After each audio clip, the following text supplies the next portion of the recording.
આવી છોકરીઓ બહારથી ખૂબ જ કોમળ અને આદરણીય હોવાનો ઢોંગ કરે છે માં, પણ અંદરથી તેઓ વીછી કરતાં પણ વધુ ઝેરી હોય છે. દેવરાજનો ગુસ્સો બેકાબૂ હતો.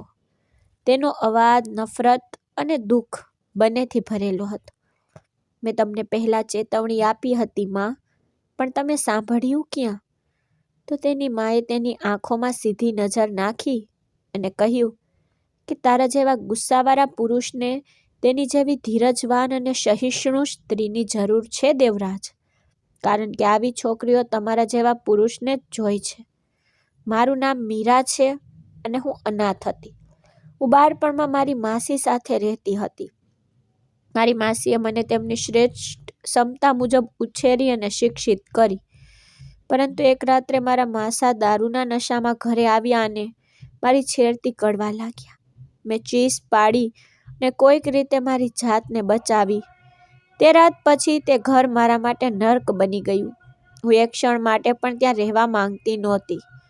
એક દિવસ મને ખબર પડી કે શહેરમાં રહેતી સરિતામાં લકવાગ્રસ્ત છે અને તેને સાથે રહેવા, ખવડાવવા, કપડાં બદલવા અને દરેક નાના કામ સંભાળવા માટે એક સંભાળ રાખનારની જરૂર હતી. સૌથી અગત્યનું, સાથે રહેવું અને ખાવું મારા માટે ઘણું હતું, કારણ કે મને પગાર મળે કે ન મળે, ફક્ત મારા માથા પર સલામત છત તો મળી જ હતી. તે ગરમ બપોરે હું સવારથી તેમના બંગલાના દરવાજા પર 2-3 કલાક ઊભી રહી. સૂર્ય એટલો તીવ્ર હતો કે મારો ગોરો ચહેરો લાલ થઈ ગયો. મારા દુપટ્ટાના પલ્લુથી પરસેવો લૂછતી રહી. દરવાજા પર ઊભેલા પહાડી જેવા રક્ષક રામલાલ કાકા મારી સામે જોતા રહ્યા. ક્યારેક તે આવીને કહેતા, દીકરી, તું આ ગરમીમાં ઊભી છે, છાયામાં બેસ, નહીં તો તું થાકી જશે. પણ હું હસીને દર વખતે ના પાડતી. ના કાકા, હું ઠીક છું.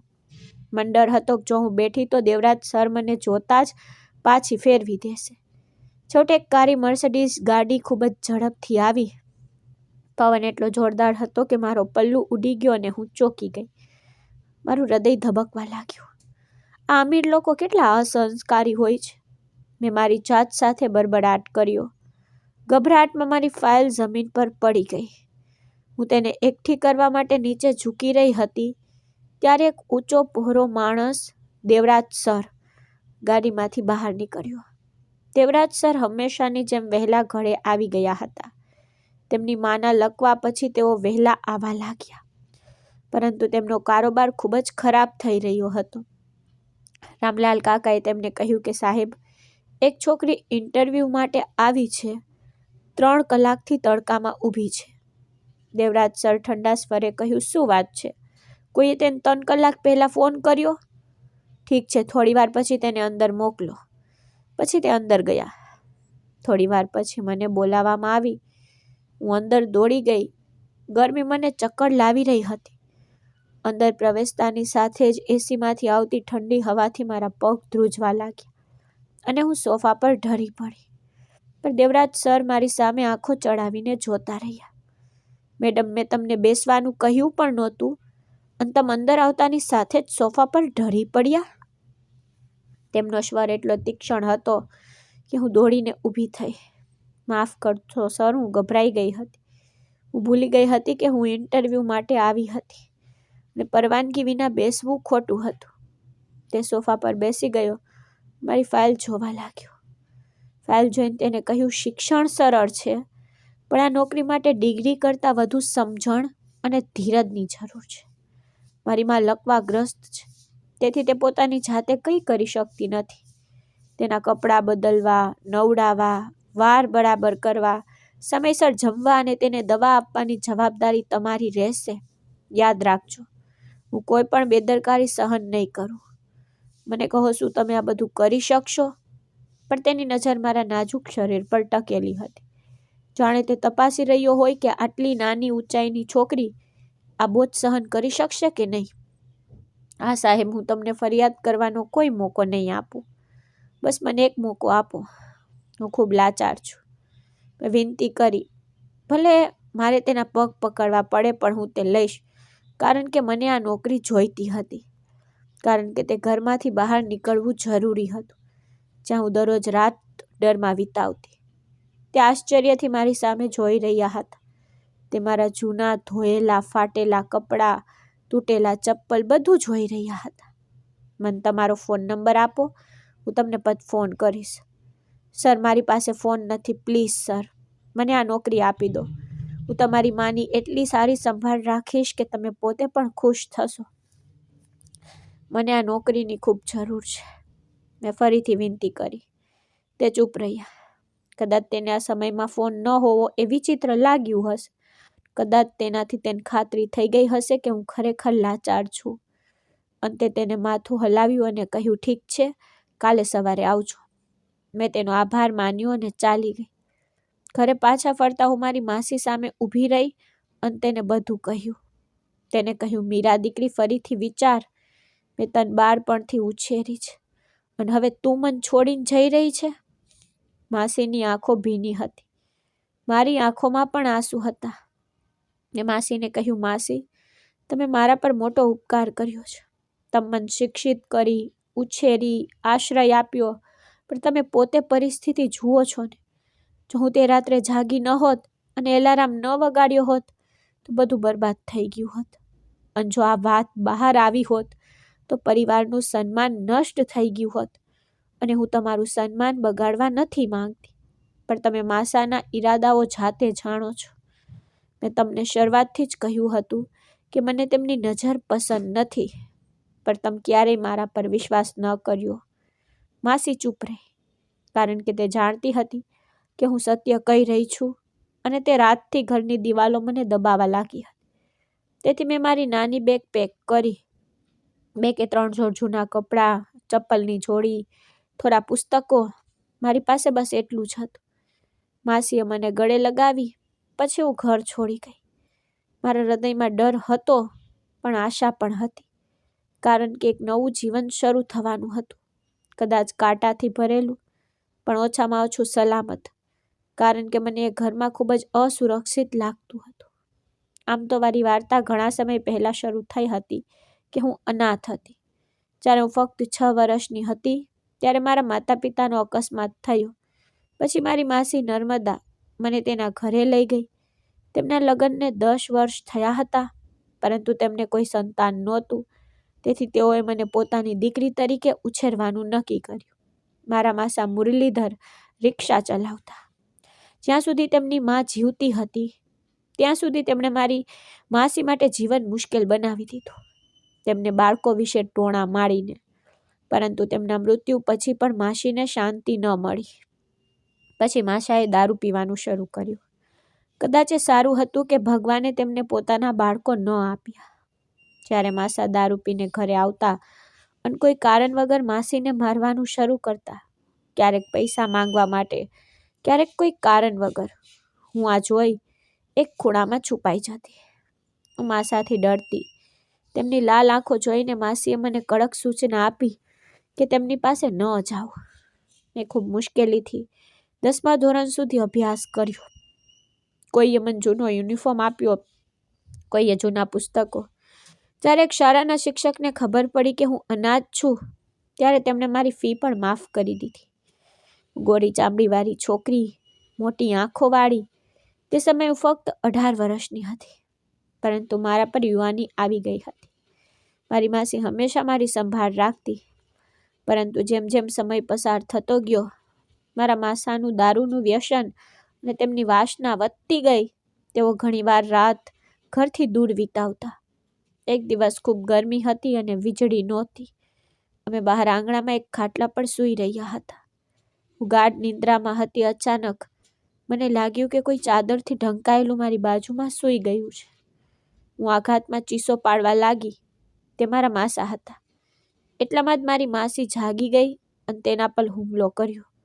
પછી મારા માસાએ તેને મારવાનું શરૂ કર્યું. હું રડતી, છુપાવાની જગ્યા શોધી રહી હતી. તે દિવસે પહેલી વાર મને મારા માસાના ઈરાદાનો ખ્યાલ આવ્યો. હું નાની હતી પણ ખૂબ જ બુદ્ધિશાળી. તેથી જ મને લાગવા લાગ્યું કે આ ઘરમાં રહીને પણ મારી ઇજ્જત સુરક્ષિત નથી. મારી માસી કપડાં સીવીને ઘર ચલાવતી, પણ માસા આવતા પૈસા લઈ જતા. દિવસો ખૂબ જ મુશ્કેલીથી પસાર થતા. પાડોશીની સોનિયા દીદીની મદદથી મેં મારી ઇન્ટરમીડિયેટ પરીક્ષા પાસ કરી અને હવે હું 21 વર્ષની થઈ ગઈ, પણ દહેજ વિના કોઈ સંબંધ આવવા તૈયાર નહોતો. મારી માસી મારા લગ્ન સાદાઈથી કરાવી દેતી, પણ કોઈ છોકરો ન મળ્યો. પછી તે રાત આવી, વિનાશની રાત. શિયાળો હતો. હું સ્ટોરરૂમમાં સૂતી હતી કારણ કે મારા માસા દરરોજ ઘરે આવવા લાગ્યા હતા. તે રાત્રે પણ હું અજાણતા સૂઈ રહી હતી. અચાનક મારી ઊંઘમાં મને લાગ્યું કે કોઈ મારા મોં પર હાથ મૂકી રહ્યું છે. જ્યારે મેં મારી આંખો ખોલી ત્યારે મારા માસી ખૂબ નજીક બેઠા હતા. ઉપરથી તેણે પણ પહેર્યો નહોતો. ચીસો પાડવા માંગતી હતી, પણ તેણે મને ધમકાવી, ચૂપ રહે, જો તું અવાજ કરશે તો હું તને મારી નાખીશ. આ વૃદ્ધાવસ્થામાં મારામાં કંઈ બચ્યું નથી. છેવટે મેં તને ઉછેરી. તેની દુષ્ટ નજર મારી યુવાની પર હતી. તેનો ગંદો હાથ મારા શરીરને સ્પર્શ કરવાનો જ હતો કે અચાનક તેના માથા પર જોરદાર ફટકો વાગ્યો. હકીકતમાં મારી માસી જાગી ગઈ અને ભગવાને મારી ઇજ્જત બચાવી લીધી. હું રડી પડી અને માસીને ગળે લગાવી. માસા તો બેહોશ થઈ ગયા. માસીએ તેને રૂમમાં ખેંચી લીધા અને બંધ કરી દીધા. પછી અમે બંને આખી રાત રડ્યા. બીજા દિવસે સવારે લાલ આંખો સાથે હું સોનિયા દીદીની બાજુમાં બેઠી. બાળપણથી જ તેમનું ઘર મારા માટે બીજું ઘર હતું. મેં તેને આંસુઓ દ્વારા આખી વાર્તા કહી. સોનિયા દીદીની આંખો પહોળી થઈ ગઈ. તેને મને કહ્યું, મીરા, આ ઘરમાં તારી ઇજ્જત સુરક્ષિત નથી, તો તારે તારી જાતે જ સંભાળ રાખવી પડશે. મેં તરત જ કહ્યું, હું શું કરી શકું દીદી? માસી પણ લાચાર છે. આ ઘરમાં માસાનું ચાલે છે. સોનિયાએ કહ્યું, 10 કિલોમીટર દૂર એક શહેર છે જ્યાં ઘણી બધી કંપનીઓ છે. ક્યાંક નોકરી મેળવ અને પોતાના માટે ગુજરાન ચલાવ, પણ યાદ રાખ, લગ્નમાં ઉતાવળ ન કર. તું જાણે છે કે આ વિસ્તાર ડ્રગ્સના વ્યસનીઓ, જુગારીઓ અને ગરીબોથી ભરેલો છે. તેથી તારા જીવનને નર્ક ન બનાવતી. જો, આ નોકરીની ખાલી જગ્યા છે. જો તારા માટે ઉપયોગી બને. તેનીએ કહ્યું, અહીં પ્રયાસ કર. ઘરકામ છે, કદાચ તમે ત્યાં રહેવા માટે જગ્યા શોધી શકો. થોડા દિવસ તું ત્યાં રહે, થોડા પૈસા બચાવ અને હોસ્ટેલમાં જા. હમણાં મને તારી ઇજ્જતની ચિંતા છે, કારણ કે એકવાર છોકરીની ઇજ્જત ખોવાઈ જાય તો તે ક્યારેય પાછી નથી આવતી. સોનિયાએ કહ્યું, હું તે નોકરી માટે ગઈ હતી. સદભાગ્યે મને નોકરી મળી ગઈ. બીજા દિવસે હું જવા માટે તૈયાર હતી. મારી બેગમાં થોડા જૂના કપડાં સાથે માસીએ મને ગળે લગાવી અને રડી પડી. મેં વચન આપ્યું કે હું મળવા આવતી રહીશ. પછી હું ગઈ. ખૂબ ખૂબ આભાર માં. મને તમારા કારણે નોકરી મળી. હું બંગલામાં ગઈ, ખુશ થઈને. સરિતામાં આગળ લિવિંગ રૂમમાં બેઠી હતી. તે બંગલાની માલિક હતી ને લોકો તેને સરિતામાં કહેતા. તે વ્હીલચેરમાં હતી કારણ કે તે લકવાગ્રસ્ત હતી. લક્ષ્મી દીદીએ કહ્યું કે સરિતામાં આ છોકરી આવી છે. દેવરાજ સાહેબે તેને નોકરી પર રાખી છે. સરિતામાએ મારી તરફ જોયું. એક સાદા દુપટ્ટામાં લપેટાયેલી હું ગભરાઈ ગઈ. વારંવાર મારા કપાળ પરથી પરસેવો લૂછતી. મારી ચિંતા સ્પષ્ટ હતી.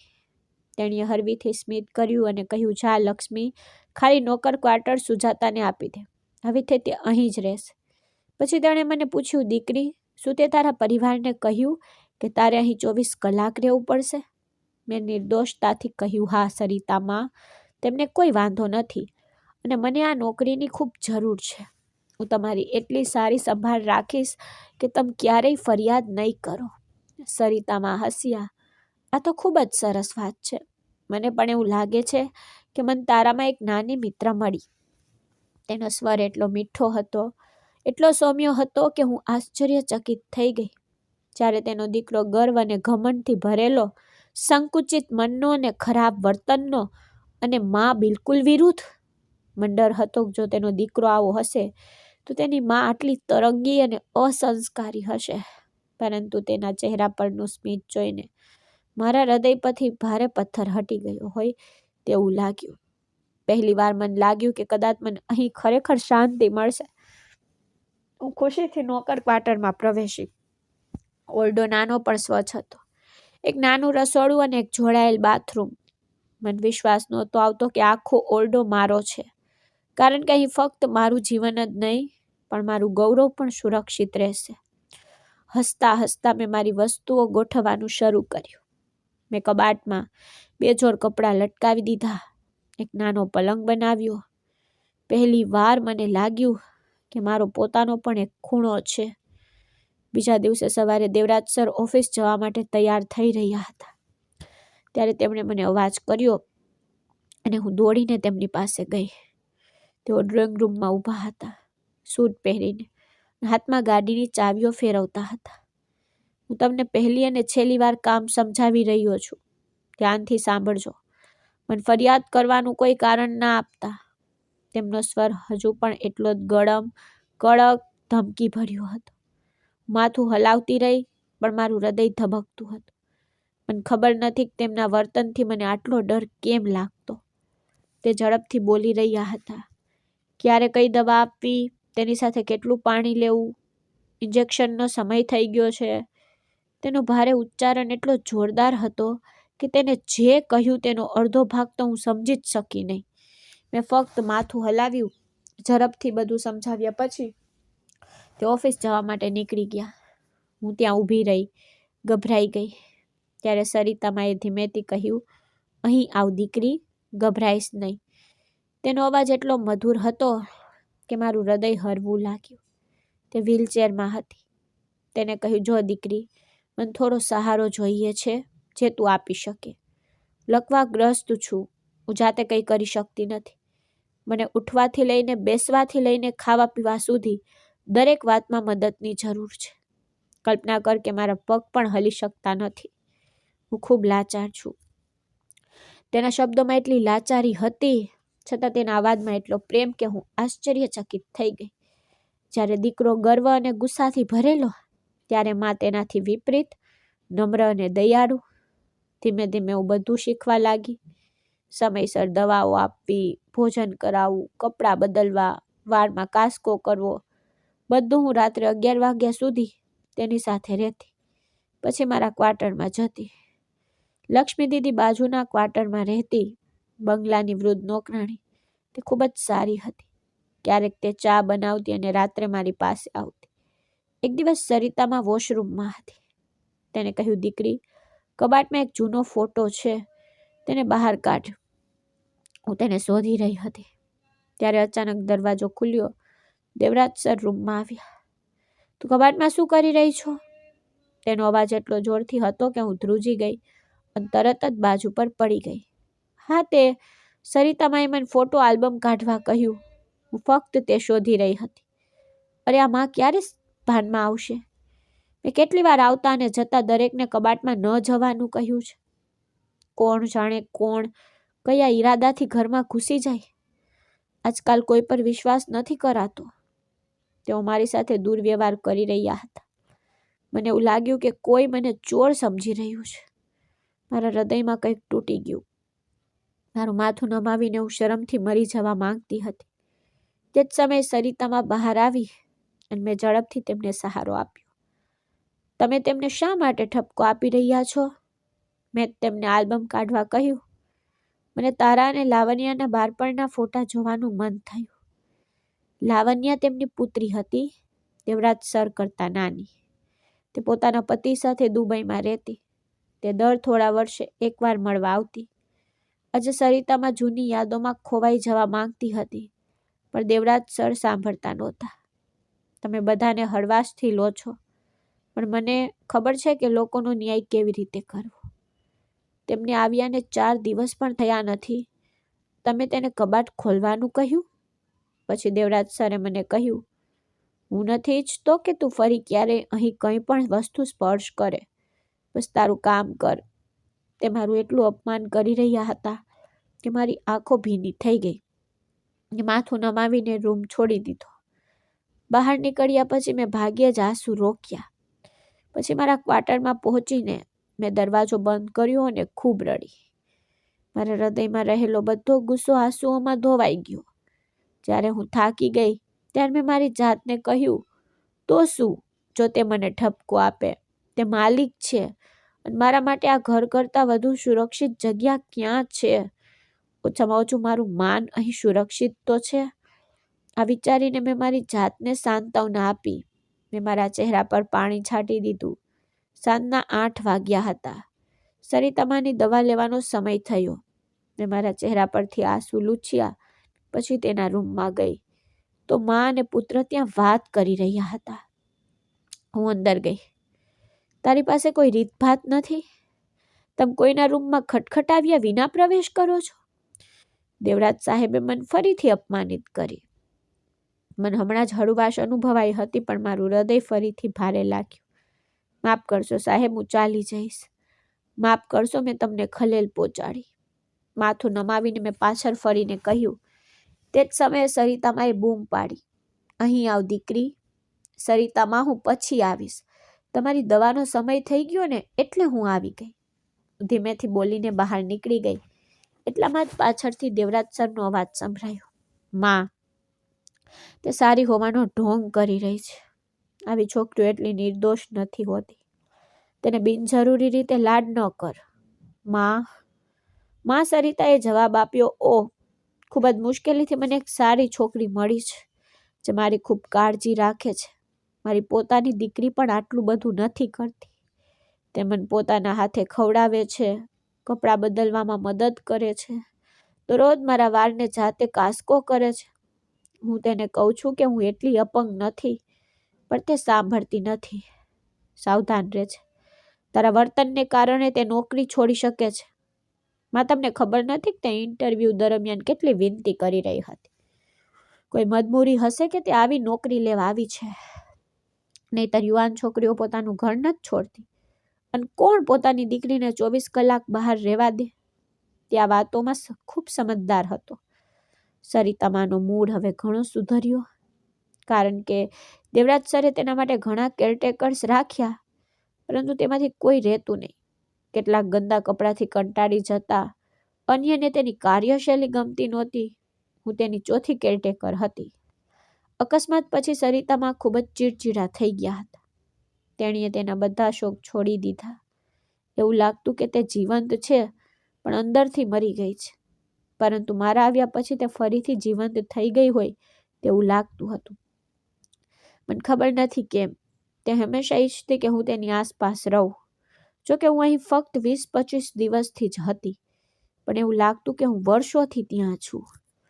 દેવરાજ સરનું વર્તન મારી સહનશીલતાની હદ વટાવી રહ્યું હતું. છતાં મને ખબર હતી કે મારી પાસે જવા માટે બીજું કોઈ સ્થાન નથી. તેથી જો હું નોકરી છોડી દઉં તો મારે એ જ ઘરમાં પાછા જવું પડશે, જ્યાં મેં ક્યારેય પાછા ન ફરવાની શપથ લીધી હતી, કારણ કે તે જગ્યાની યાદોએ મને રાત્રે જાગતી રાખી. પછી દિવસ આવ્યો. મહિનાના અંતે દેવરાજ સર બધા નોકરને પગાર વેચી રહ્યા હતા. મારા સિવાય બંગલામાં બીજા 4 જૂના નોકર હતા. રામલાલ કાકા, લક્ષ્મી દીદી, મારી અને ડ્રાઈવર. સરે લક્ષ્મી દીદીને કહ્યું તે છોકરીને બોલાવો. હું મારા ક્વાર્ટરમાં કપડાં ધોઈ રહી હતી ત્યારે મેં સાડી પહેરી હતી, તેથી ભીની સાડી હતી. મારા વારમાંથી પાણી ટપકતું હતું. દોડીને બીજા નોકરો સાથે લાઈનમાં ઊભી રહી. મારું હૃદય ધબકતું હતું. મને ખબર નહોતી કે વળી શું થયું, પણ જ્યારે મેં સરને બધાને પગાર આપતા જોયા ત્યારે હું સમજી ગઈ. પછી મારો વારો આવ્યો. આવો મિસ મીરા, આ તમારો પગાર છે, અને યાદ રાખો, મને ફરિયાદ કરવાનો મોકો ના આપતા, નહીંતર હું તમને કાઢી મૂકવા માટે 1 મિનિટ પણ રાહ નહીં જોઉં. તે બધાની સામે મને એટલો બધો ઠપકો આપવામાં આવ્યો કે મારા ગાલ શરમથી લાલ થઈ ગયા. બીજા બધા જૂના નોકરો હતા, પણ હું એક નવી યુવાન છોકરી. બધાની નજર મારા પર હતી. મેં શાંતિથી પરબીડિયું લીધું, તેને મારી સાડીના પલ્લુમાં ખોલ્યા વિના જ રાખી દીધું. સરિતામાએ મારા પર ખૂબ પ્રેમ અને આદર વરસાવ્યો, પણ હું મારી જગ્યા સારી રીતે જાણતી હતી. હું આ ઘરની નોકરાણી છું. દેવરાજ સર જાણતા હતા કે નોકરોને તેમની જગ્યા કેવી રીતે બતાવી. બીજી બાજુ સરિતામાં બધું જોઈ ચૂકી હતી. તે ગુપ્ત રીતે ગુસ્સે હતી. તે સાંજે જ્યારે દેવરાજ સર તેના રૂમમાં આવ્યા ત્યારે સરિતામાએ મુદ્દો ઉઠાવ્યો કે તમે મીરાને બધા નોકર સાથે લાઈનમાં કેમ ઊભી રાખી? હું તેની સાથે નોકરાણી જેવો નહીં, પણ મારી પોતાની દીકરી જેવો વ્યવહાર કરું છું. તે નાની છે, તો આપણે તેની સાથે આટલું કડક વર્તન ન કરવું જોઈએ. તમારો શું મતલબ છે? તો શું આપણે તેના સગા છીએ? વધારે પડતું ભળી જશો નહીં માં, નહીં તો તેને દૂર કરવી મુશ્કેલ બનશે. દેવરાજ સર તેમના મોબાઈલ ફોનમાં સ્ક્રોલ કરતી વખતે આકસ્મિક રીતે બોલી રહ્યા હતા. બસ સરિતામાએ કંઈક વિચારતા કહ્યું, હું સંબંધ બનાવવાનું જ વિચારી રહી છું. તારો શું મતલબ છે? કેવા પ્રકારનો સંબંધ? દેવરાજ સર ચોંકી ગયા. કઈ નહીં દીકરા, બસ મને કે આ લાવણ્યા ફોન કેમ નથી કરતી? આટલો સમય થઈ ગયો છે, તેને મારી સાથે વાત નથી કરી. ઇન્ટરનેટમાં કોઈ સમસ્યા છે માં, હું કાલે તેને ચેક કરાવીશ, ચિંતા ન કરો. દેવરાજ સરે તેને આશ્વાસન આપ્યું અને સરિતામાં ચૂપ થઈ ગઈ. સરિતામાના પ્રેમાળ વર્તનથી હું ઝડપથી તેની સાથે સહેજ બની ગઈ. એક દિવસ ખચકાટ સાથે મેં પૂછ્યું, સરિતામાં, શું તમને કંઈક પૂછી શકું? તમને વાંધો નહીં હોય તો? તમે પહેલાં બિલકુલ ઠીક હતા, તો આટલી મોટી દુર્ઘટના કેવી રીતે બની? સરિતામાં સાંભળીને હસ્યા. દીકરી, દેવરાજના પિતાના અવસાન પછી મેં ધંધો સંભાળ્યો. બાળકો ખૂબ નાના હતા. ધીમે ધીમે જેમ જેમ દેવરાજ મોટો થતો ગયો તેમ તેમ તે મદદ કરવા લાગ્યો. મેં ધંધો સારી રીતે સંભાળ્યો, કારણ કે સંબંધીઓ ખૂબ જ બદલાઈ ગયા હતા. ખાસ કરીને નજીકના લોકો. તેમના ચહેરા પરથી માસ્ક ઉતારી ગયા. તેથી મેં પોતે પુરુષ બનવાનું અને આખો ધંધો સંભાળવાનું નક્કી કર્યું. તેની આંખોમાં દુઃખની ચમક હતી. મેં ધ્યાનથી સાંભળ્યું. પછી તેને ઊંડો શ્વાસ લીધો અને કહ્યું, પછી તે ખરાબ દિવસ આવ્યો. રસ્તા પર અચાનક એક નાની છોકરી કારની સામે આવી. મેં તેને બચાવવા માટે બ્રેક લગાવી. મને ખબર નહોતી કે પાછળથી એક મોટો ટ્રક આવી રહ્યો છે. મારી કાર અટકતા જ ટ્રકે અમને ટક્કર મારી. ટ્રક કારને લાંબા અંતર સુધી ખેંચી ગઈ. મારા બંને પગ કારમાં ફસાઈ ગયા. ખૂબ જ મુશ્કેલીથી મને બચાવી લેવામાં આવી. જ્યારે હું ભાનમાં આવી ત્યારે મને ખબર પડી કે મેં મારા બંને પગ ગુમાવી દીધા છે. હવે હું સંપૂર્ણપણે લકવાગ્રસ્ત છું. તે સમયે લાવણ્યા પરિણીત હતી. દેવરાજ યુનિવર્સિટીમાં અભ્યાસ કરતો હતો. પરંતુ તે માત્ર મારી સંભાળ રાખતો જ નહોતો, પણ વ્યવસાય પણ સંભાળતો. તેથી તેના વર્તનમાં એક મક્કમતા છે. તે ખૂબ જ નાની ઉંમરે પુરુષ બની ગયો છે. હવે તે વ્યવસાય ખૂબ સારી રીતે ચલાવી રહ્યો છે. સાંભળીને મેં હસીને કહ્યું, સરિતામાં, તમે ખૂબ સારું કામ કર્યું. તમે એક નાની છોકરીને બચાવી, પણ તમે પોતાને ઘાયલ કરી દીધા. આવા લોકો તો મહાન છે. મારી વાત સાંભળીને સરિતામાં હસતી હતી. પછી મને નજીકથી જોતા તેણીએ કહ્યું, તમે મારી ખૂબ નજીક અનુભવો છો. મેં પહેલાં ક્યારેય કોઈ માટે આવી લાગણીઓ અનુભવી નથી. એવું લાગે છે કે તું લાવણ્ય છો, મીરા નહીં, જેની સાથે હું મારા હૃદયની દરેક વસ્તુ શેર કરું. આ સાંભળીને હું ખુશીથી હસી. દેવરાજ સરની રજા હતી. તેઓ મોડે સુધી સૂઈ ગયા. બપોરના 12 વાગ્યા હતા. તેને બારી ખોલી અને લોન તરફ જોયું. ત્યાં એક છોકરી બેઠી હતી, જેને મોટા ફૂલોથી ભરતકામ કરેલો ઘેરો જાંબલી સૂટ પહેર્યો હતો. તે છોડ વચ્ચે બેઠી હતી. તે ફૂલોનો એક ભાગ લાગતી હતી. દેવરાજ સર મૂંઝાઈ ગયા, કોણ હતું? પછી હું એક ફૂલ તોડીને ફરી. મારું દરરોજનું આ કામ હતું કે મારા દુપટ્ટાના પલ્લુમાં બધા ફૂલો ભેગા કરવા અને સરિતામાના રૂમમાં એક ફૂલદાનીમાં ગોઠવવા, જેથી આખો દિવસ ઓરડો સુગંધથી ભરેલો રહેતો. આ કરવાથી મને ખૂબ જ રાહત થતી. પણ દેવરાજ સર મને જોઈને ચોંકી ગયા, કારણ કે સૂટ સસ્તો નહોતો. તે તેમની બહેન લાવણ્યાનો હતો. તે ખૂબ જ મોંઘો બ્રાન્ડેડ હતો, જે લાવણ્યા ક્યારેક ક્યારેક આવતી ત્યારે તેના માટે છોડી દેતી. મને કિંમતનો કોઈ ખ્યાલ નહોતો. સર ગુસ્સે થયા. તેમણે વિચાર્યું કે માએ જ આપ્યું હશે, કારણ કે તે ખૂબ જ દયાળુ વ્યક્તિ હતી. થોડી વાર પછી સ્નાન કર્યા પછી તે તેની માના રૂમમાં આવ્યા. હું તેમના પલંગ પર આઢે જ સૂઈ રહી હતી. પુસ્તક વાંચી રહી હતી. મારા ખંભા પર લટકાવેલો જાડો સ્કાર્ફ નાના પલંગ પરથી લટકતો હતો. બાથરૂમમાંથી પાણી ટપકવાનો અવાજ આવતો હતો, કારણ કે સરિતામાં સ્નાન કરી રહી હતી. મને દરવાજો ખુલતો પણ સંભળાયો નહીં. મને નાનપણથી જ પુસ્તકોનો શોખ હતો. અહીં મોટી લાઇબ્રેરી જોઈને હું પોતે નવલકથાઓ વાંચતી અને સરિતામાને વાંચીને સંભળાવતી. મમ્મી ક્યાં છે? અને તું તેને પલંગ પર શું કરી રહી છો? દેવરાજ સરના ભારે અવાજ સાંભળીને હું કૂદી પડી. હું પુસ્તકમાં એટલી ડૂબી ગઈ કે હું ભાન ગુમાવી બેઠી. તેમનું કપાળ કરટલીઓથી ભરેલું હતું. મને લાગ્યું કે મને ફરીથી ઠપકો આપવામાં આવશે, અને એવું જ થયું. આ છોકરી હદ ઓળંગી રહી છે. પહેલા તેણે લાવણ્યાના કપડાં પ્રેમથી છીનવી લીધા, અને હવે પુસ્તકો ફેલાવીને તે માના પલંગ પર એવી રીતે સૂઈ રહી છે જાણે તે તેમના પૂર્વજોનું ઘર હોય. દેવરાજ સરને થયું કે મને ત્યાં જ ઊભા રહીને ઠપકો આપે, પણ તેની માં બાથરૂમમાં હતી. તેથી તેણે પોતાને રોકી રાખ્યા અને કહ્યું, તમે માને દવા આપી દીધી છે? મને બીજું કોઈ બહાનું સૂઝ્યું નહીં. હા સાહેબ, મેં સવારે તેમને સમયસર આપી દીધી. તે સાથે મેં ઝડપથી મારા માથા પર મારો દુપટ્ટો ખેંચ્યો અને માથું નમાવીને ઊભી રહી. દેવરાજ સર હંમેશા મારી સાથે આવું વર્તન કરતા, જાણે કે તેઓ મને સતત યાદ કરાવતા હોય કે હું અહીંની નોકરાણી છું. તેમની નજર એવી જ હતી, તીક્ષ્ણ, તપાસ કરનાર. હું શરમથી લાલ થઈને રૂમ છોડી ગઈ. પાછળથી તેનો અવાજ આવ્યો, માં, કોઈ પર આંધળો વિશ્વાસ ના કર અને આ છોકરીને તેની જગ્યાએ રાખ. કાલે તને લૂંટીને ચાલી જશે. માં સરિતાએ તેને ઠપકો આપ્યો. તું ભાનમાં છે ને? એ કેટલી નિર્દોષ છોકરી છે. જે રીતે તું એનું અપમાન કરે છે, એણે બહુ પહેલા નોકરી છોડી દેવી જોઈતી હતી. એની લાચારીનો ફાયદો ના ઉઠાવ દીકરા. તારું વર્તન બદલ. એનો શાલીન સ્વભાવ એને શાંત રાખે છે. એ મારી ખૂબ કાળજી રાખે છે. દેવરાજ સરે કહ્યું, આવી છોકરીઓ બહારથી શિષ્ટ હોવાનો ઢોંગ કરે છે. તો યાદ રાખો, તમે તમારા ઘરમાં સાપ પાડો છો મમ્મી. સરિતામાએ ઠપકો આપ્યો. એ સાપ નથી, એ મારી દીકરી બની ગઈ છે દેવરાજ. મેં એને મારી દીકરી કહી, પણ તેના હૃદયમાં મારા માટે આટલો પ્રેમ જોઈને દેવરાજ સર ગુસ્સે થયા, કારણ કે તેમને મારા પર બિલકુલ વિશ્વાસ નહોતો. થોડી વાર પછી દરવાજા પર અવાજ આવ્યો. સરિતામાએ બૂમ પાડી એટલે હું સૂપનું બાઉલ લઈને અંદર ગઈ, પણ દેવરાજ સર મારા હાથમાંથી વાટકો છીનવી લીધો. પહેલા મને બતાવ કે શું તે એમાં કંઈ ભેળવ્યું છે. તેણે ગુસ્સાવાળી આંખોથી મારી સામે જોયું.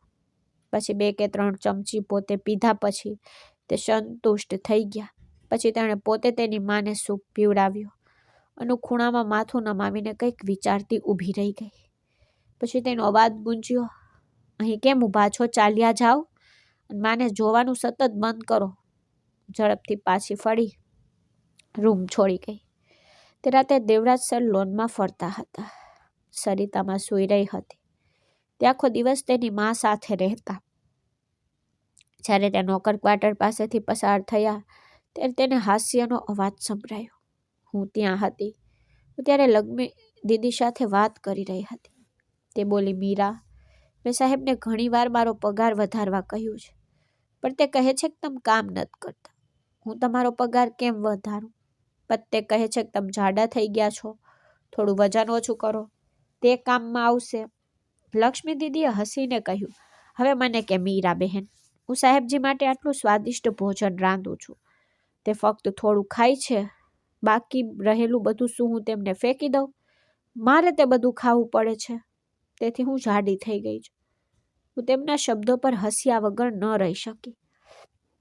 પણ મને ખબર નહોતી કે દેવરાજ સર લોનમાં લટાર મારતા મારી વાત સાંભળી રહ્યા હતા. મેં કહ્યું, એ સાચું છે. આપણે ખોરાકનો બગાડ ન કરવો જોઈએ, પણ આપણે એટલું બધું ન ખાવું જોઈએ કે આપણે સુસ્ત થઈ જઈએ. લક્ષ્મી દીદીએ કહ્યું, હા, હું તણાવથી જાડી થઈ રહી છું. મારી દીકરીના લગ્ન આવતા મહિને છે. હું 10-15 દિવસની રજા લઈશ. મારો આખો પગાર ખર્ચાઈ ગયો છે. અને મારી દીકરી કહી રહી છે કે મમ્મી, કૃપા કરીને મને શહેરમાંથી દુલ્હનનો ડ્રેસ લાવી આપો. હવે મને કે હું આટલા પૈસામાં ડ્રેસ ક્યાંથી આપું? તેના અવાજમાં પ્રેમની લાગણી હતી. મારું હૃદય દુઃખી થયું. તેથી મેં મારું પર્સ ખોલ્યું, થોડા પૈસા કાઢ્યા અને તેને આપ્યા. કહ્યું, લો દીદી, તમારી દીકરીના લગ્ન માટે મારા તરફથી ભેટ. અરે ના મીરા, આ તો તારો આખો પગાર છે. તે ખૂબ મહેનત કરી છે. મેં હસીને કહ્યું, ઠીક છે ને દીદી, તમારી દીકરીની ઈચ્છા પૂરી થશે. છેવટે લગ્ન તો ફક્ત એક જ વાર થાય છે. મેં પૈસા તેના હાથમાં ઝકડી દીધા. તમારી દીકરી માટે મારા વતી ડ્રેસ લાવો, તે ખૂબ ખુશ થશે. મારી આંખો ચમકી ગઈ. લક્ષ્મી દીદી ખુશ થઈ ગઈ અને મને આશીર્વાદ આપ્યા. તું અદ્ભુત છે મીરા. ભગવાન તને એવો પતિ આપે જે તને ખુશ રાખે. આ સાંભળીને હું હસવા લાગી. દીદી, હું બિલકુલ લગ્ન કરવા નથી માંગતી. મને લગ્નના વિચારથી જ નફરત છે. મારા અવાજમાં જૂની વાતનો સંકેત હતો. દીદી બોલી, ના, હું પ્રાર્થના કરું છું કે તું ખૂબ જ સારા અને અમીર છોકરા સાથે લગ્ન કરે, બિલકુલ સાહેબજી જેવા. તું ખૂબ જ સુંદર છે. જો તું મને કહે તો હું યોગ્ય સંબંધ શોધીશ. લક્ષ્મી દીદીના સંબંધ વિશે સાંભળીને મને જોરથી હસવું આવ્યું. માફ કરજો દીદી, તમે કોનું નામ લીધું? મને 30 મારખાન જેવો પતિ નથી જોતો. મને પ્રેમાળ, સંભાળ રાખનાર, સહાનુભૂતિશીલ પતિ જોઈએ છે. મને એવા પુરુષો પસંદ નથી જે હંમેશા ગુસ્સામાં રહે. મારા હૃદયના વિચારો ખુલ્લેઆમ બોલી રહી હતી. દેવરાજ સરના કપાળ પર કરટલીઓ પડી ગઈ. તેને પોતાની જાતને કહ્યું, ઓ, મેડમને એવું લાગે છે કે તે રાજકુમારી હોય, પણ મારી ઉદારતાએ તેને એક ક્ષણ માટે આશ્ચર્યચકિત કરી દીધી હતી કે આ છોકરી ખરેખર દિલ જીતવાનું જાણે છે. કદાચ પહેલી વાર તેને મારા વિશે વિચારવાની ફરજ પડી. બીજા દિવસે સવારે નાસ્તાના ટેબલ પર દેવરાજ સર સરિતામાને કહી રહ્યા હતા કે મમ્મી, રિદ્ધિમાના લગ્નનું કાર્ડ આવી ગયું છે. સરિતામાં હસીને બોલી, જો દીકરા, રિદ્ધિમા તારાથી 7 વર્ષ નાની છે.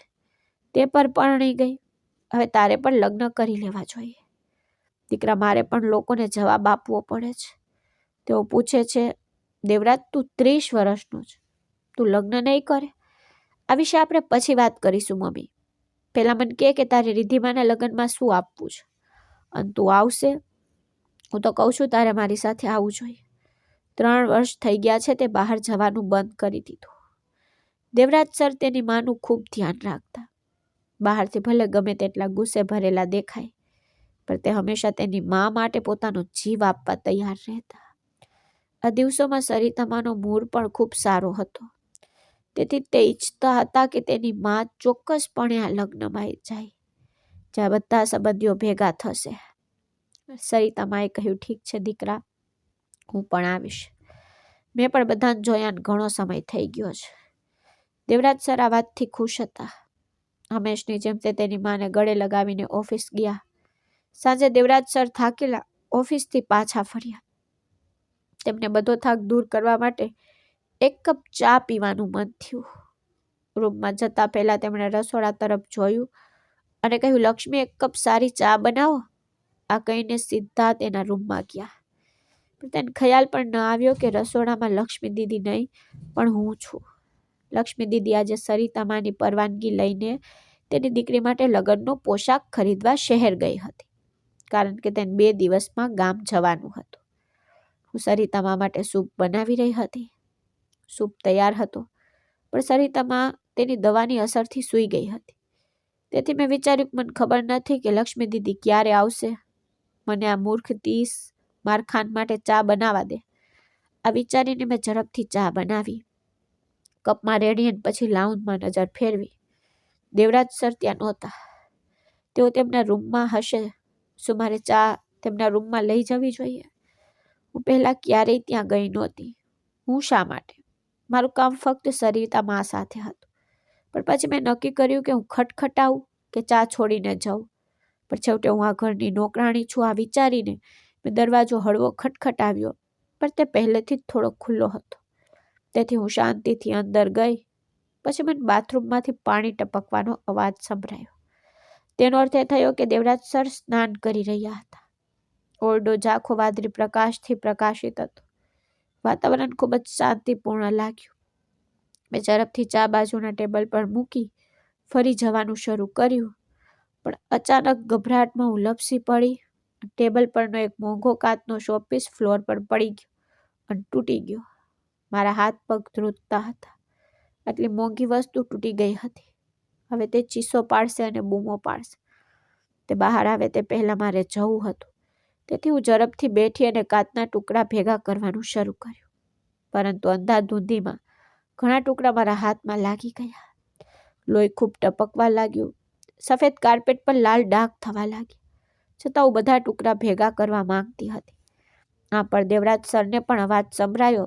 તેથી તેઓ સફેદ વેસ્ટ અને ટ્રાઉઝર પહેરેલા ભીના વાળ સાથે વોશરૂમમાંથી બહાર આવ્યા અને મને ફ્લોર પર બેઠેલી જોઈને તેમણે પૂછ્યું, તમે અહીં શું કરી રહ્યા છો? તેમનો સ્વર કડક હતો. હું ડરથી કૂદી પડી. હા સાહેબ, ચા મૂકવા આવી છું. પણ મારું ધ્યાન સંપૂર્ણપણે કાચના ટુકડા પર કેન્દ્રિત હતું. અરે તું અહીં કેમ આવી? લક્ષ્મી ક્યાં મળી ગઈ? તે કડકાઈથી બોલ્યા, પણ મને બોલવામાં તકલીફ પડી રહી હતી. લોહી ઝડપથી વહી રહ્યું હતું. મને ચક્કર આવતા હતા. તેથી હું કોઈ જવાબ આપ્યા વિના રૂમ છોડી ગઈ. મારી એકમાત્ર ચિંતા એ હતી કે કાચના ટુકડા કાર્પેટ પર રહી ન જાય. મેં મારા હાથ તરફ જોયું પણ નહોતું, જે લોહીથી લાલ હતા. જ્યારે પણ હું મારા ક્વાર્ટરમાં પહોંચી અને મારા હાથ તરફ જોયું, ત્યારે મારા પગ નીચેથી જમીન સરકી ગઈ. કાચ તેમાં બધે જડાઈ ગયો હતો. અસંખ્ય ઘા હતા. આંસુઓ વહી ગયા. મને ખબર નથી કે મારા દુખાવા પર રડવાનું ક્યારે ભૂલી ગઈ. દેવરાજ સરે રૂમની બધી લાઇટો ચાલુ કરી. તેણે કંઈક પડવાનો અવાજ સાંભળ્યો. જ્યારે તેણે જોયું ત્યારે તેણે કાર્પેટ પર લાલ લોહીના ડાઘ, વિખરાયેલા કાચના ટુકડા જોયા. આ છોકરીની હરકતો તો જુઓ. તે ગુસ્સાથી ભરાઈ ગયા.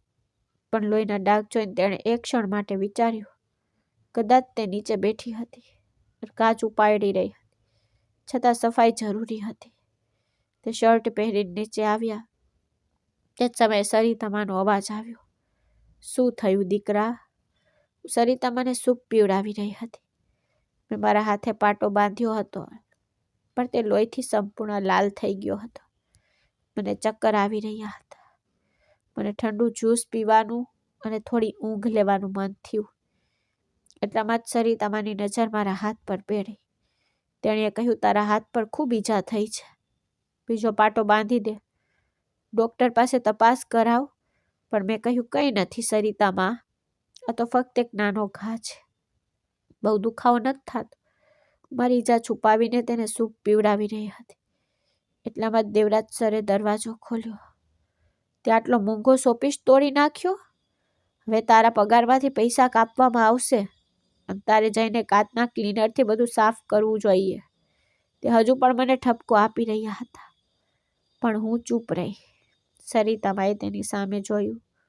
બોલી, જો શોપીસ તૂટી જાય તો ઠીક છે, આવું ભૂલથી થાય છે, પણ તેનો હાથ તો જો, સંપૂર્ણપણે ઘાયલ છે.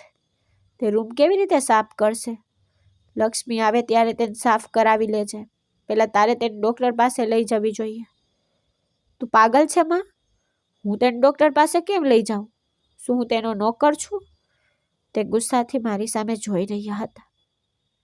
સરિતામાં સંપૂર્ણપણે મારા વતી બોલી રહી હતી, કારણ કે હવે તે મને ફક્ત નોકરાણી નહીં, પણ તેની દીકરી સમજવા લાગી હતી. એવું ના કે દીકરા, તેને દુખાવો થઈ રહ્યો છે. જો કેટલું લોહી વહી ગયું. જા દીકરી, રામલાલ કાકા સાથે ડૉક્ટર પાસે જા. મેં ધીમેથી કહ્યું, ના ના સરિતામાં, હું બિલકુલ ઠીક છું, કોઈ વાંધો નથી. પછી સુપોટ ઉપાડીને હું શાંતિથી રૂમ છોડી ગઈ. આજે દેવરાજ સરના પિતરાઈભાઈ રિદ્ધિમાના લગ્ન હતા. તેથી દેવરાજ સર વહેલા ઘરે આવ્યા. તેમના માટે અન્ય કાર્યોમાં જવું મુશ્કેલ હતું. પણ આજે લગ્નનો દિવસ હતો, તેથી તે તેની મા સાથે લગ્નમાં જઈ રહ્યા હતા. ઘરે પહોંચતાની સાથે તેને તેની માને તૈયાર થવાનું કહ્યું અને તે પોતે પણ તૈયાર થવા ગયા. તે કાળા સૂટમાં એકદમ સુંદર દેખાતા હતા. ઊંચા પહોળા, સુંદર અને પુરુષ આકર્ષણથી ભરેલા. જ્યારે તે નીચે આવ્યા ત્યારે સરિતામાં પણ વ્હીલચેરમાં બેઠી હતી, તૈયાર. આજે તે લાલ બનારસી સાડીમાં ખૂબ જ સુંદર દેખાતી હતી. તે ઘણા સમય પછી બહાર જઈ રહી હતી. તેના ચહેરા પર સ્મિત હતું. દેવરાજ સર તેના તરફ પ્રેમથી સ્મિત કર્યું, વ્હીલચેર આગળ ખસેડી. મેં દૂરથી આ બધું જોયું. મારા હૃદયમાં એક વિચિત્ર વેદના છવાઈ ગઈ. હું ઈચ્છતી હતી કે હું કોઈ દિવસ લગ્ન કરું, પણ મેં તે વિચાર દૂર કરી દીધો. આજે નહીં, ક્યારેય નહીં. સરિતામાં ભરતકામવાળી બનારસી સાડી પહેરી હતી. વાહ માં, તમે આજે રાણી જેવા દેખાવ છો. 7 વર્ષ થઈ ગયા હતા જ્યારે તેણે તેની માને આટલી ખુશ અને સંતુષ્ટ જોઈ. ત્યારે સરિતામાની આંખો ચમકી રહી હતી. દેવરાજ સર બોલ્યા, આલો માં, મોડું થઈ રહ્યું છે. ઘડિયાળ તરફ જોઈને તેને વ્હીલચેર આગળ ધકેલી. પણ એટલામાં જ સરિતામાએ અચાનક બૂમ પાડી, ચાલો દીકરી. દેવરાજ સર આશ્ચર્યચકિત થઈને પાછળ ફરી ગયા. હું ગુલાબી સિલ્કનો સૂટ, માથા પર આછા ગુલાબી સિલ્કનો સ્કાર્ફ, પગમાં સાદા ચપ્પલ, ચહેરા પર ફક્ત આછા ગુલાબી લિપસ્ટિક પહેરીને પસાર થઈ રહી હતી, બીજો કોઈ મેકઅપ નહીં. દેવરાજ સર મને ટોણા મારતા બોલ્યા, આજે શું છે જે તું આટલો સારો પોશાક પહેરીને ફરે છે? હું શરમથી જમીનમાં ડૂબી જવા માંગતી હતી. પછી સરિતામાએ મારો હાથ પકડ્યો.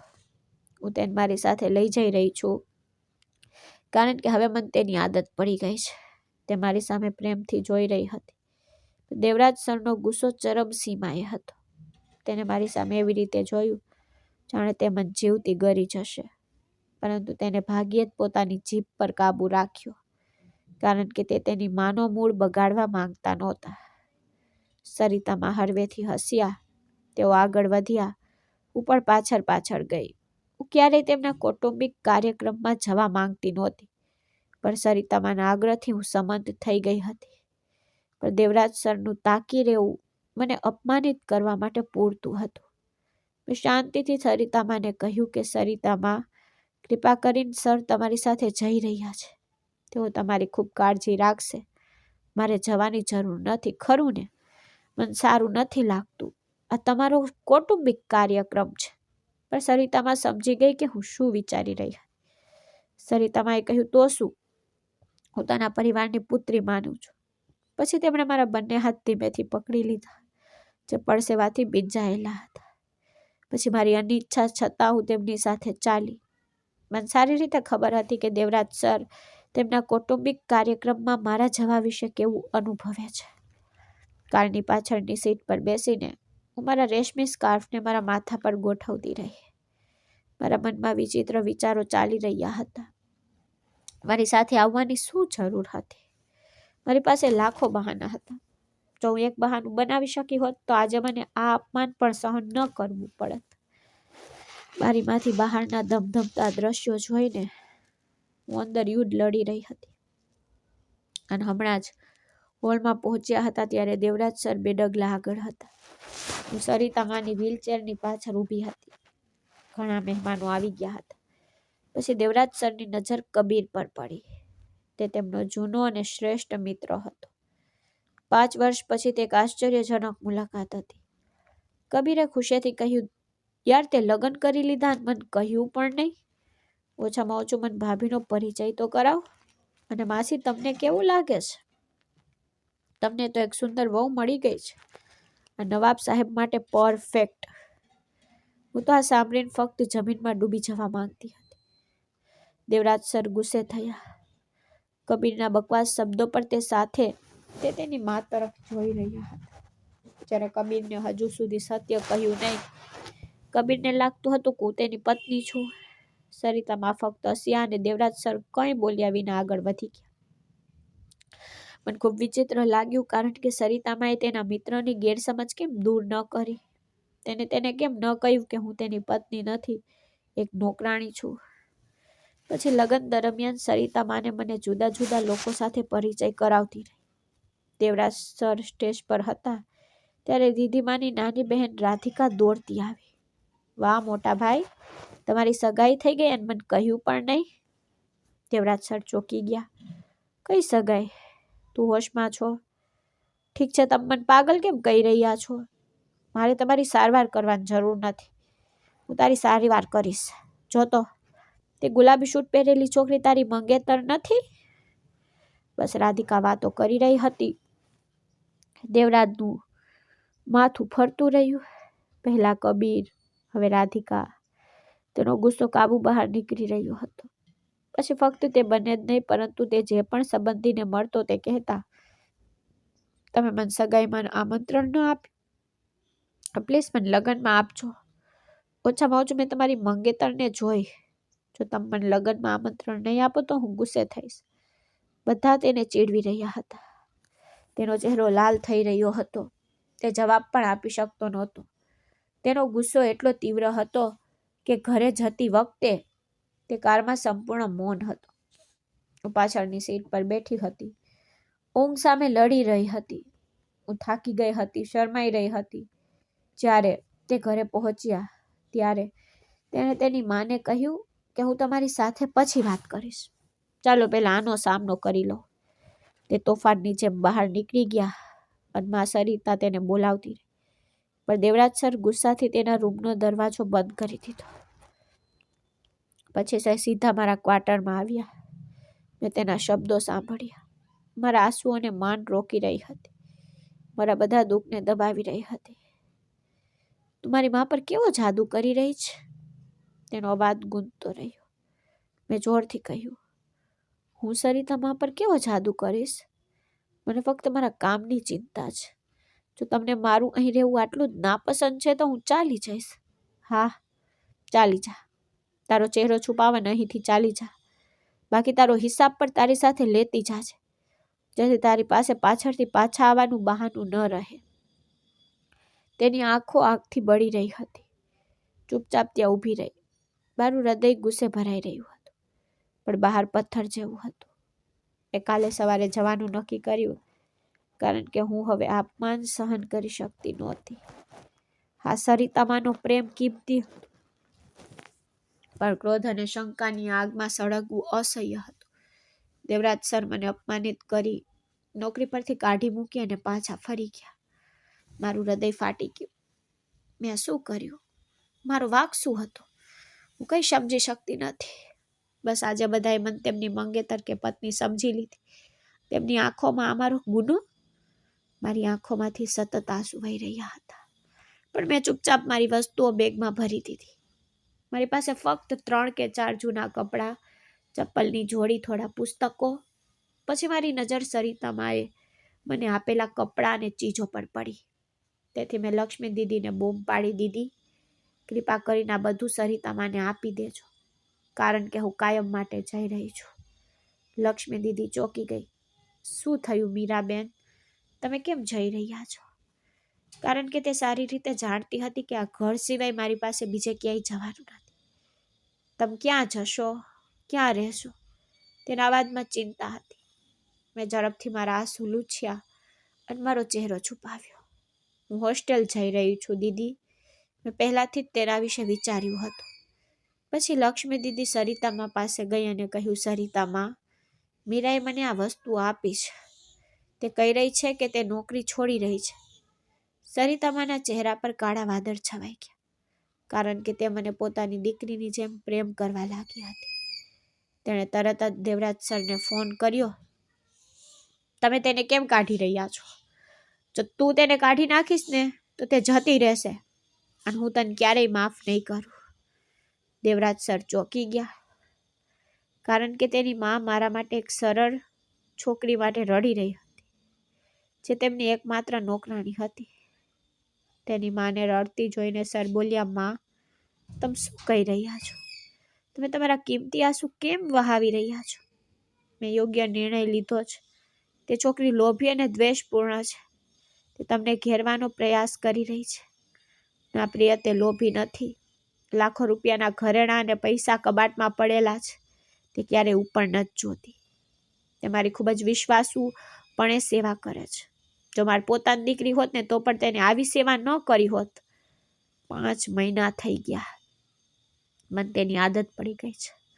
જો તે જતી રહેશે તો હું બધી દવાઓ છોડી દઈશ. દેવરાજ, તે મને ખૂબ દુઃખ આપ્યું. સરિતામાં આંખો લૂછી રહી હતી. દેવરાજ સર ચૂપચાપ ઊભા હતા. પછી તે લોન પર આવ્યા. તે કંઈક વિચારી રહ્યા હતા. હું સામેથી આવી રહી હતી. મારા ખંભા પર એક નાની બેગ, મારા માથા પર સ્કાર્ફ, એ બધો મારો સામાન. મહિનાઓથી મેં જે થોડા પૈસા બચાવ્યા તે મારા ખિસ્સામાં હતા. પણ અંદરથી હું ડરી ગઈ કે હું હોસ્ટેલ કેવી રીતે શોધીશ, ભવિષ્યમાં મને નોકરી કેવી રીતે મળશે. મને આ બધાનો કોઈ અનુભવ નહોતો. મેં ક્યારે વિચાર્યું નહોતું કે મારે અહીં જવું પડશે.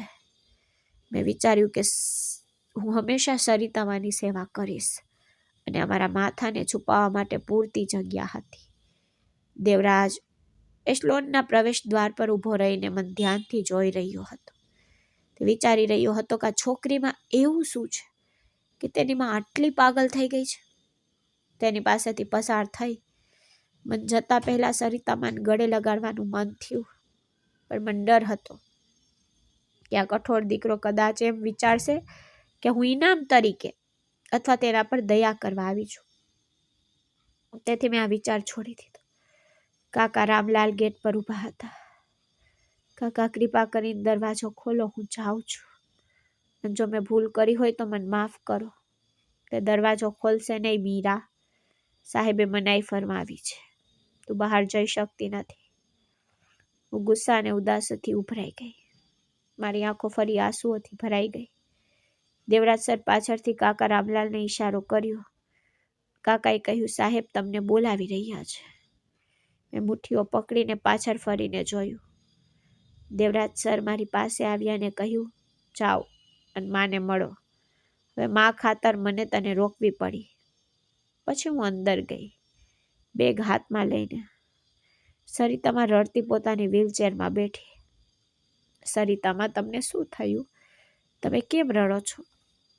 મેં તેને ક્યારેય આંસુ પાડતા જોયા નહોતા. તે હંમેશા હસતી રહેતી.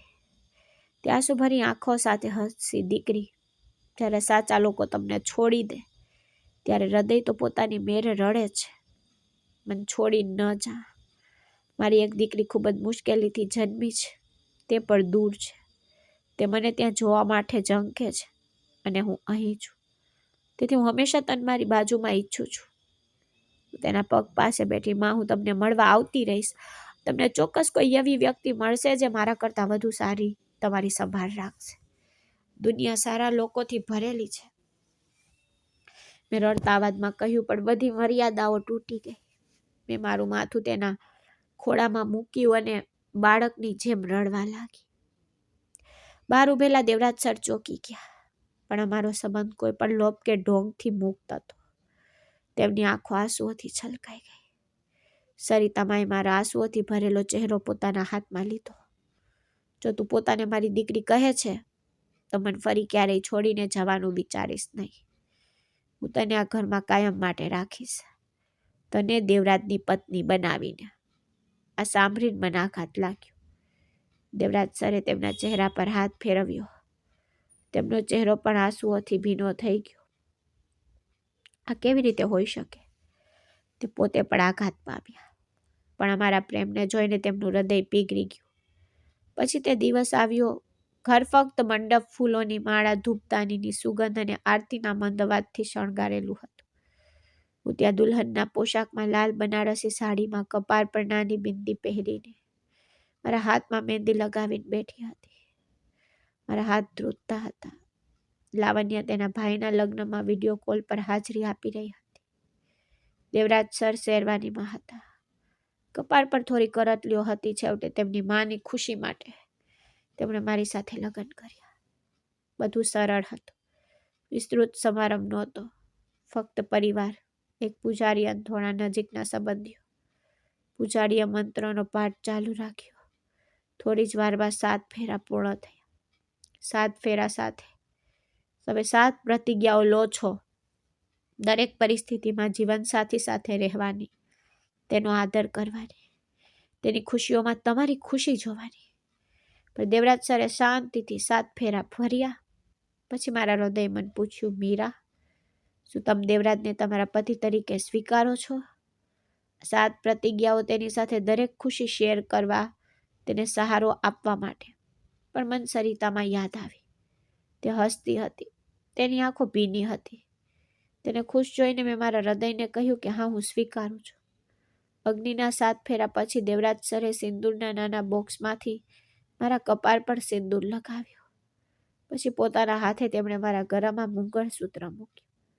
આ લગ્ન મજબૂરીથી થયા કે પ્રેમથી, મને હજુ પણ ખબર નહોતી. પણ મને ફરી એકવાર સરિતામાનું આલિંગન મળી ગયું હતું. ઘરની વહુ તરીકે હું હંમેશા તેમની સાથે હતી અને કદાચ સમય સાથે તેમનું હૃદય બદલાશે. સંબંધો વધુ ગાઢ થવા જોઈએ. જીવન હજુ બાકી હતું. મેં સાંભળ્યું હતું કે દેવરાજ સર તેની માને કંઈક કહેતા હતા. મારા નામે ટોણા મારતા હતા કે મારો કોઈ પરિવાર નથી, કોઈ જાતિ નથી. કદાચ તેથી જ તો તે મારી સામે નફરતથી જોઈ રહ્યા હતા, જાણે મેં કોઈ ગંભીર ગુનો કર્યો હોય. માએ તને મારા માથા પર બેસાડી દીધી છે. હું ચૂપ રહી. હું શું કહી શકું? મારા માતા પિતા તો જ્યારે હું નાની હતી ત્યારે ગુજરી ગયા હતા. શું તેમની કબરો ખોદીને તેમના નામ અને માં બહાર કાઢીને દેખાડું? મારા મનમાં આ વિચારીને હું એક ઝટકા સાથે ઊભી થઈ રૂમ છોડી ગઈ. દેવરાજ સરે મારી આંખોમાં આંસુ જોયા હતા. તે રાત્રે ગુસ્સામાં હું કાર્પેટ પર સૂઈ ગઈ. ઠંડા ફ્લોર પર ઊંઘ અને બેભાનતા વચ્ચે ધ્રુજતી હતી. અચાનક મને એક નરમ ગરમ આલિંગનનો અનુભવ થયો. હું એક ઝાટકા સાથે જાગી ગઈ. મને ખબર નથી કે દેવરાજ સર મને ક્યારે પલંગ પર ઉપાડીને સુવડાવી દીધી. હવે મને તેમના હાથમાં પકડીને તેઓ મને ઠંડીથી બચાવવાનો પ્રયાસ કરી રહ્યા હતા. તેમણે તેની માના આગ્રહથી મારી સાથે લગ્ન કર્યા, પરંતુ તેમનું હૃદય હજુ પણ ગુસ્સાથી ભરેલું હતું. તેઓ તેમની માને નાખુશ જોવા માંગતા નહોતા. તેથી તેમણે ઢોંગ કર્યો કે બહારથી બધું બરાબર છે, પણ ઊંડાણમાં તેઓ મને એક ચાલાક, કપટી વ્યક્તિ માનતા, જેને મને ભાવનાત્મક રીતે તેમને ઘેરીને ઘરમાં મજબૂત સ્થાન બનાવ્યું. સવારે હું એક સાદા ગુલાબી સૂટમાં તૈયાર થઈ. સરિતામાએ પ્રેમથી મારો હાથ પકડ્યો. લગ્ન સાદા હતા, પરંતુ મું દેખાઈ સમારંભ ખૂબ જ ધામધૂમથી કરીશ. દેવરાજ સર ચહેરો ફેરવીને ઊભા થયા, તેમના ફોન તરફ જોતા. હું તો જાઉં છું, મારે કંઈક મહત્વપૂર્ણ કામ કરવાનું છે. તેમણે મારી તરફ પાછું વળીને જોયું પણ નહીં. મને ખબર હતી કે જીવનમાં હજુ પણ વધુ કસોટીઓ બાકી છે. પછી ધીમા અવાજે મેં સરિતામાને કહ્યું, સરિતામા, તમે સર સાથે બળજબરી કરી છે. તેઓ આ લગ્ન માટે તૈયાર નહોતા, તેથી હું નોકર ક્વાર્ટરમાં રહીશ. મેં તો નિર્દોષતાથી કહ્યું. પણ સત્ય હતું કે મને તેમના ગુસ્સાથી ડર લાગતો હતો. ઓ મારી દીકરી, તને શું થયું છે? મેં તને ફક્ત મારી વહુ નહીં પણ હૃદયથી મારી દીકરી બનાવી છે. અને હવે સરિતામાં કહેવાનું બંધ કર. ફક્ત મને માં કહીને બોલાવ. તે હસી પડી. તેનું સ્મિત એટલું તેજસ્વી હતું કે હું પણ હસી. પછી તેમના કહેવા પર હું ખચકાટ સાથે દેવરાજ સરના રૂમમાં પ્રવેશી. લગ્ન પહેલા હું એક ક્ષણ માટે પણ આ રૂમમાં નહોતી ગઈ. મને ખબર હતી કે તેમને હું બિલકુલ પસંદ નથી. તે મારી સામે શંકાની નજરે જોતા, જાણે હું ચોર અથવા પૈસાની ભૂખી વ્યક્તિ હોઉં. રૂમ ભવ્ય હતો. એક કિંગ સાઇડ બેડ, મોંઘું ફર્નિચર. હું તો પલંગના ખૂણામાં લેપેટાઈ ગઈ. રાતના 10 વાગ્યા હતા. સામાન્ય રીતે 11 વાગ્યે સૂઈ જતી, પણ આજનો દિવસ વિચિત્ર હતો. પહેલાં તો મારું હૃદય ઘૂંટાઈ ગયું, મારા આત્માને ઘાયલ કરી દીધું. પછી અચાનક બધું સુખદ બની ગયું. એવું લાગ્યું કે મારું જીવન પૂર્ણ થઈ ગયું. આ મધુર વિચારો સાથે હું ઊંઘમાં ડૂબી ગઈ. મને ખબર નથી કે રાતનો કયો સમય હતો જ્યારે એક મોટા અવાજે મને જગાડી. ત્યારે હું ચોંકી ગઈ. હું હજુ પણ સદબદ હતી. મારી લાંબી પાપણો ઝબકાવી રહી હતી. મને યાદ નહોતું કે દેવરાજ સરના રૂમમાં છું. જ્યારે મેં તેમને ગુસ્સાથી મારી સામે જોતા જોયા, ત્યારે મને હોશ આવ્યો. તેમની આંખો આગ ફેંકી રહી હતી. તેમની નજર મારા અસ્તિત્વને વીંધી રહી હતી. તમે અહીં કોની પરવાનગીથી સૂઈ રહ્યા છો? તેમનો ગુસ્સો આકાશને આંબતો હતો. માથું નમાવ્યું. પછી નરમ અવાજમાં તેમને કહ્યું કે માએ મને અહીં આવવાનું કહ્યું. ના, તમે પહેલાથી જ અહીં આવવાનું સપના જોયું છે. હવે ચતુરાઈથી તે બધા સપના પૂરા કર્યા. તે પણ ધ્યાનમાં લીધા વિના કે બીજો પક્ષ આ સંબંધ સ્વીકારવા તૈયાર છે કે નહીં. તે મમ્મીને ઘેરીને તારો રસ્તો શોધી કાઢ્યો. તેના આરોપ પર મારી આંખો આંસુઓથી ભરાઈ ગઈ. મેં એવું કંઈ કર્યું નથી. એ મારી નહીં પણ તમારી માતાની ઈચ્છા હતી. જો તમે મને આટલી જ નાપસંદ કરો છો તો હું નોકરોના ક્વાર્ટરમાં જઈશ. કોઈને પણ ખબર નહીં પડે કે અમે પરણિત છીએ અને તમે બીજા કોઈ સાથે લગ્ન કરી શકો છો. મેં રડતા અવાજે કહ્યું, મારે એ કરવું જ પડશે. હું તારા જેવી સામાન્ય વર્ગની છોકરી સાથે મારું જીવન નથી વિતાવી શકતો. તેણે અણગમા સાથે કહ્યું. પણ જેવી ઊભી થઈ અને દરવાજા તરફ જતી હતી, ત્યારે તેને અચાનક મારો હાથ પકડી લીધો. તું હવે ક્યાં જઈ રહી છે મધરાત્રિએ? હું જાઉં છું. મારી જગ્યા નોકરોના ક્વાર્ટરમાં છે. મારા કારણે તમારે ક્યારેય દુઃખ સહન નહીં કરવું પડે. કેમ? જેથી સવારે માને બીજો આઘાત લાગે. હું તેને ફરીથી દુઃખી કરવા નથી માંગતો. મેં તેને આ પીડાથી બચાવવા માટે તારી સાથે લગ્ન કર્યા છે. તો શાંતિથી સૂઈ જા. હું 1 અઠવાડિયામાં લગ્નનો નિર્ણય લઈ લઈશ. મેં આંખોમાં આંસુ સાથે તેની સામે જોયું. પછી ગુસ્સાથી પગ દબાવતા તે પલંગના દૂરના ખૂણામાં સૂઈ ગયા. રૂમમાં 2 લોકો હતા અને બંને પોતપોતાના વિચારોમાં ખોવાયેલા. તે ખૂબ જ વિચિત્ર લગ્નની રાત હતી. વરરાજો દુનિયાથી ગુસ્સે હોય તેવું લાગતું હતું. દુનિયા આંસુ વહાવી રહી હતી. પછી જ્યારે હું સવારે ઉઠી ત્યારે સરિતામાએ મને બોલાવી. આ બધું તારા માટે છે. તેણીએ કપડાનો ઢગલો ફેલાવ્યો હતો. સુંદર મોંઘા સૂટ, બ્રાન્ડેડ જૂતા, સેન્ડલ, મેકઅપ, ઘણા અને બીજું ઘણું. આ બધું તારા માટે છે. કારણ કે મેં તને મારી પુત્રી બનાવી છે, મારી વહુ નહીં. એક માં તેની પુત્રીને આ બધું આપે છે. હું તેમના પ્રેમ પર આંસુ વહાવી રહી હતી. તું કેમ રડી રહી છે? તેણીએ મને ઠપકો આપ્યો. મેં મારા આંસુ લૂછ્યા અને કહ્યું, કદાચ ભગવાને મારા કોઈ સારા કાર્ય અથવા ધીરજના બદલામાં મને તમારા જેવી માં આપી છે, પણ હું તેને લાયક નથી. તેણી મને પ્રેમથી ભેટી પડી. આજથી હું તને આ સાદા કપડામાં નહીં જોઉં. હવે તૈયાર થઈ જા. હું 1 અઠવાડિયામાં રિસેપ્શન કરીશ.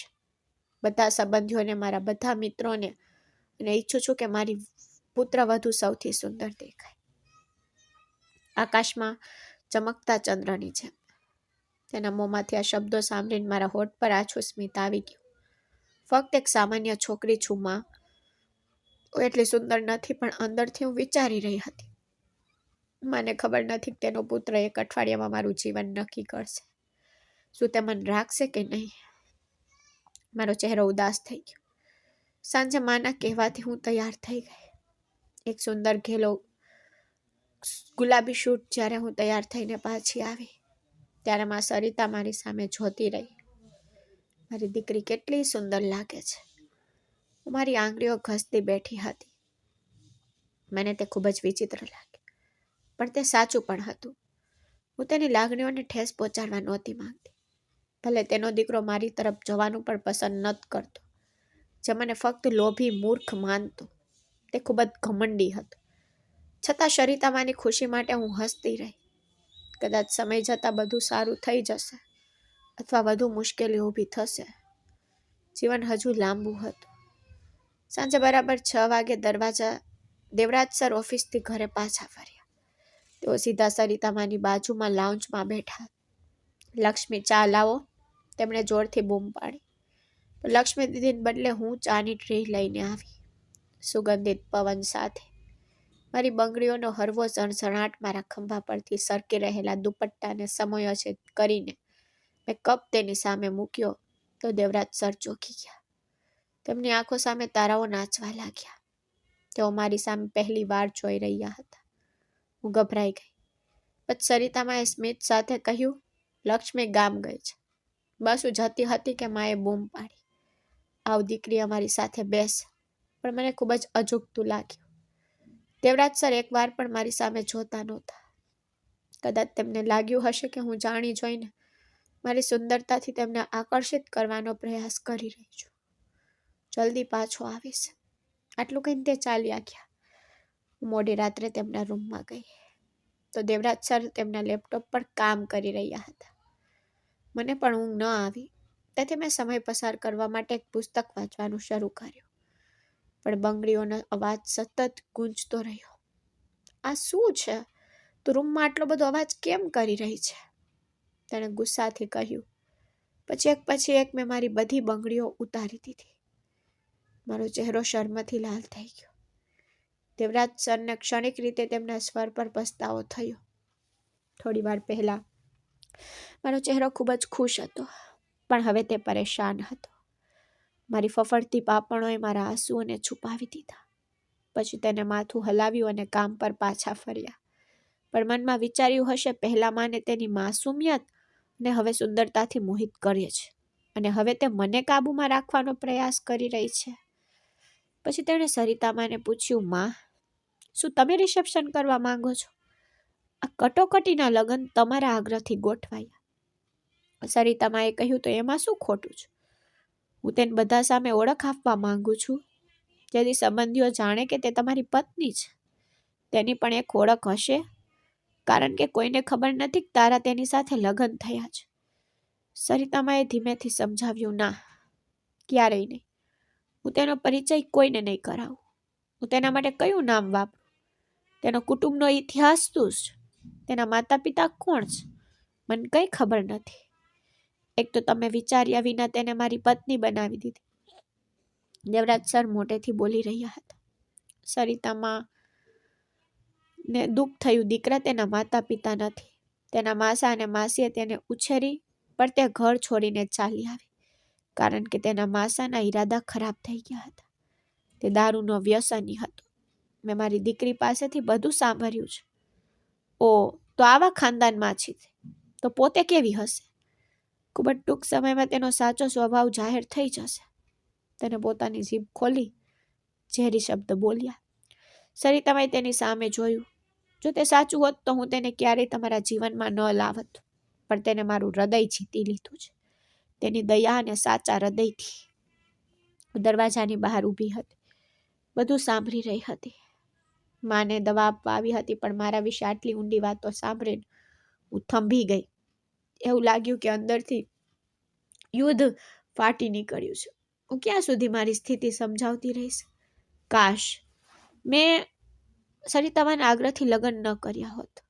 અચાનક દેવરાજ સર બહાર આવ્યા અને મને દરવાજા બહાર ઊભેલી જોઈને આશ્ચર્યચકિત થઈ ગયા. મેં તેમને ખાલી નજરે જોયા. મારી આંખોમાં કોઈ લાગણી નહોતી. ચૂપચાપ સરિતા તરફ આગળ વધી. દેવરાજ સર મારી પીઠ તરફ જોતા રહ્યા.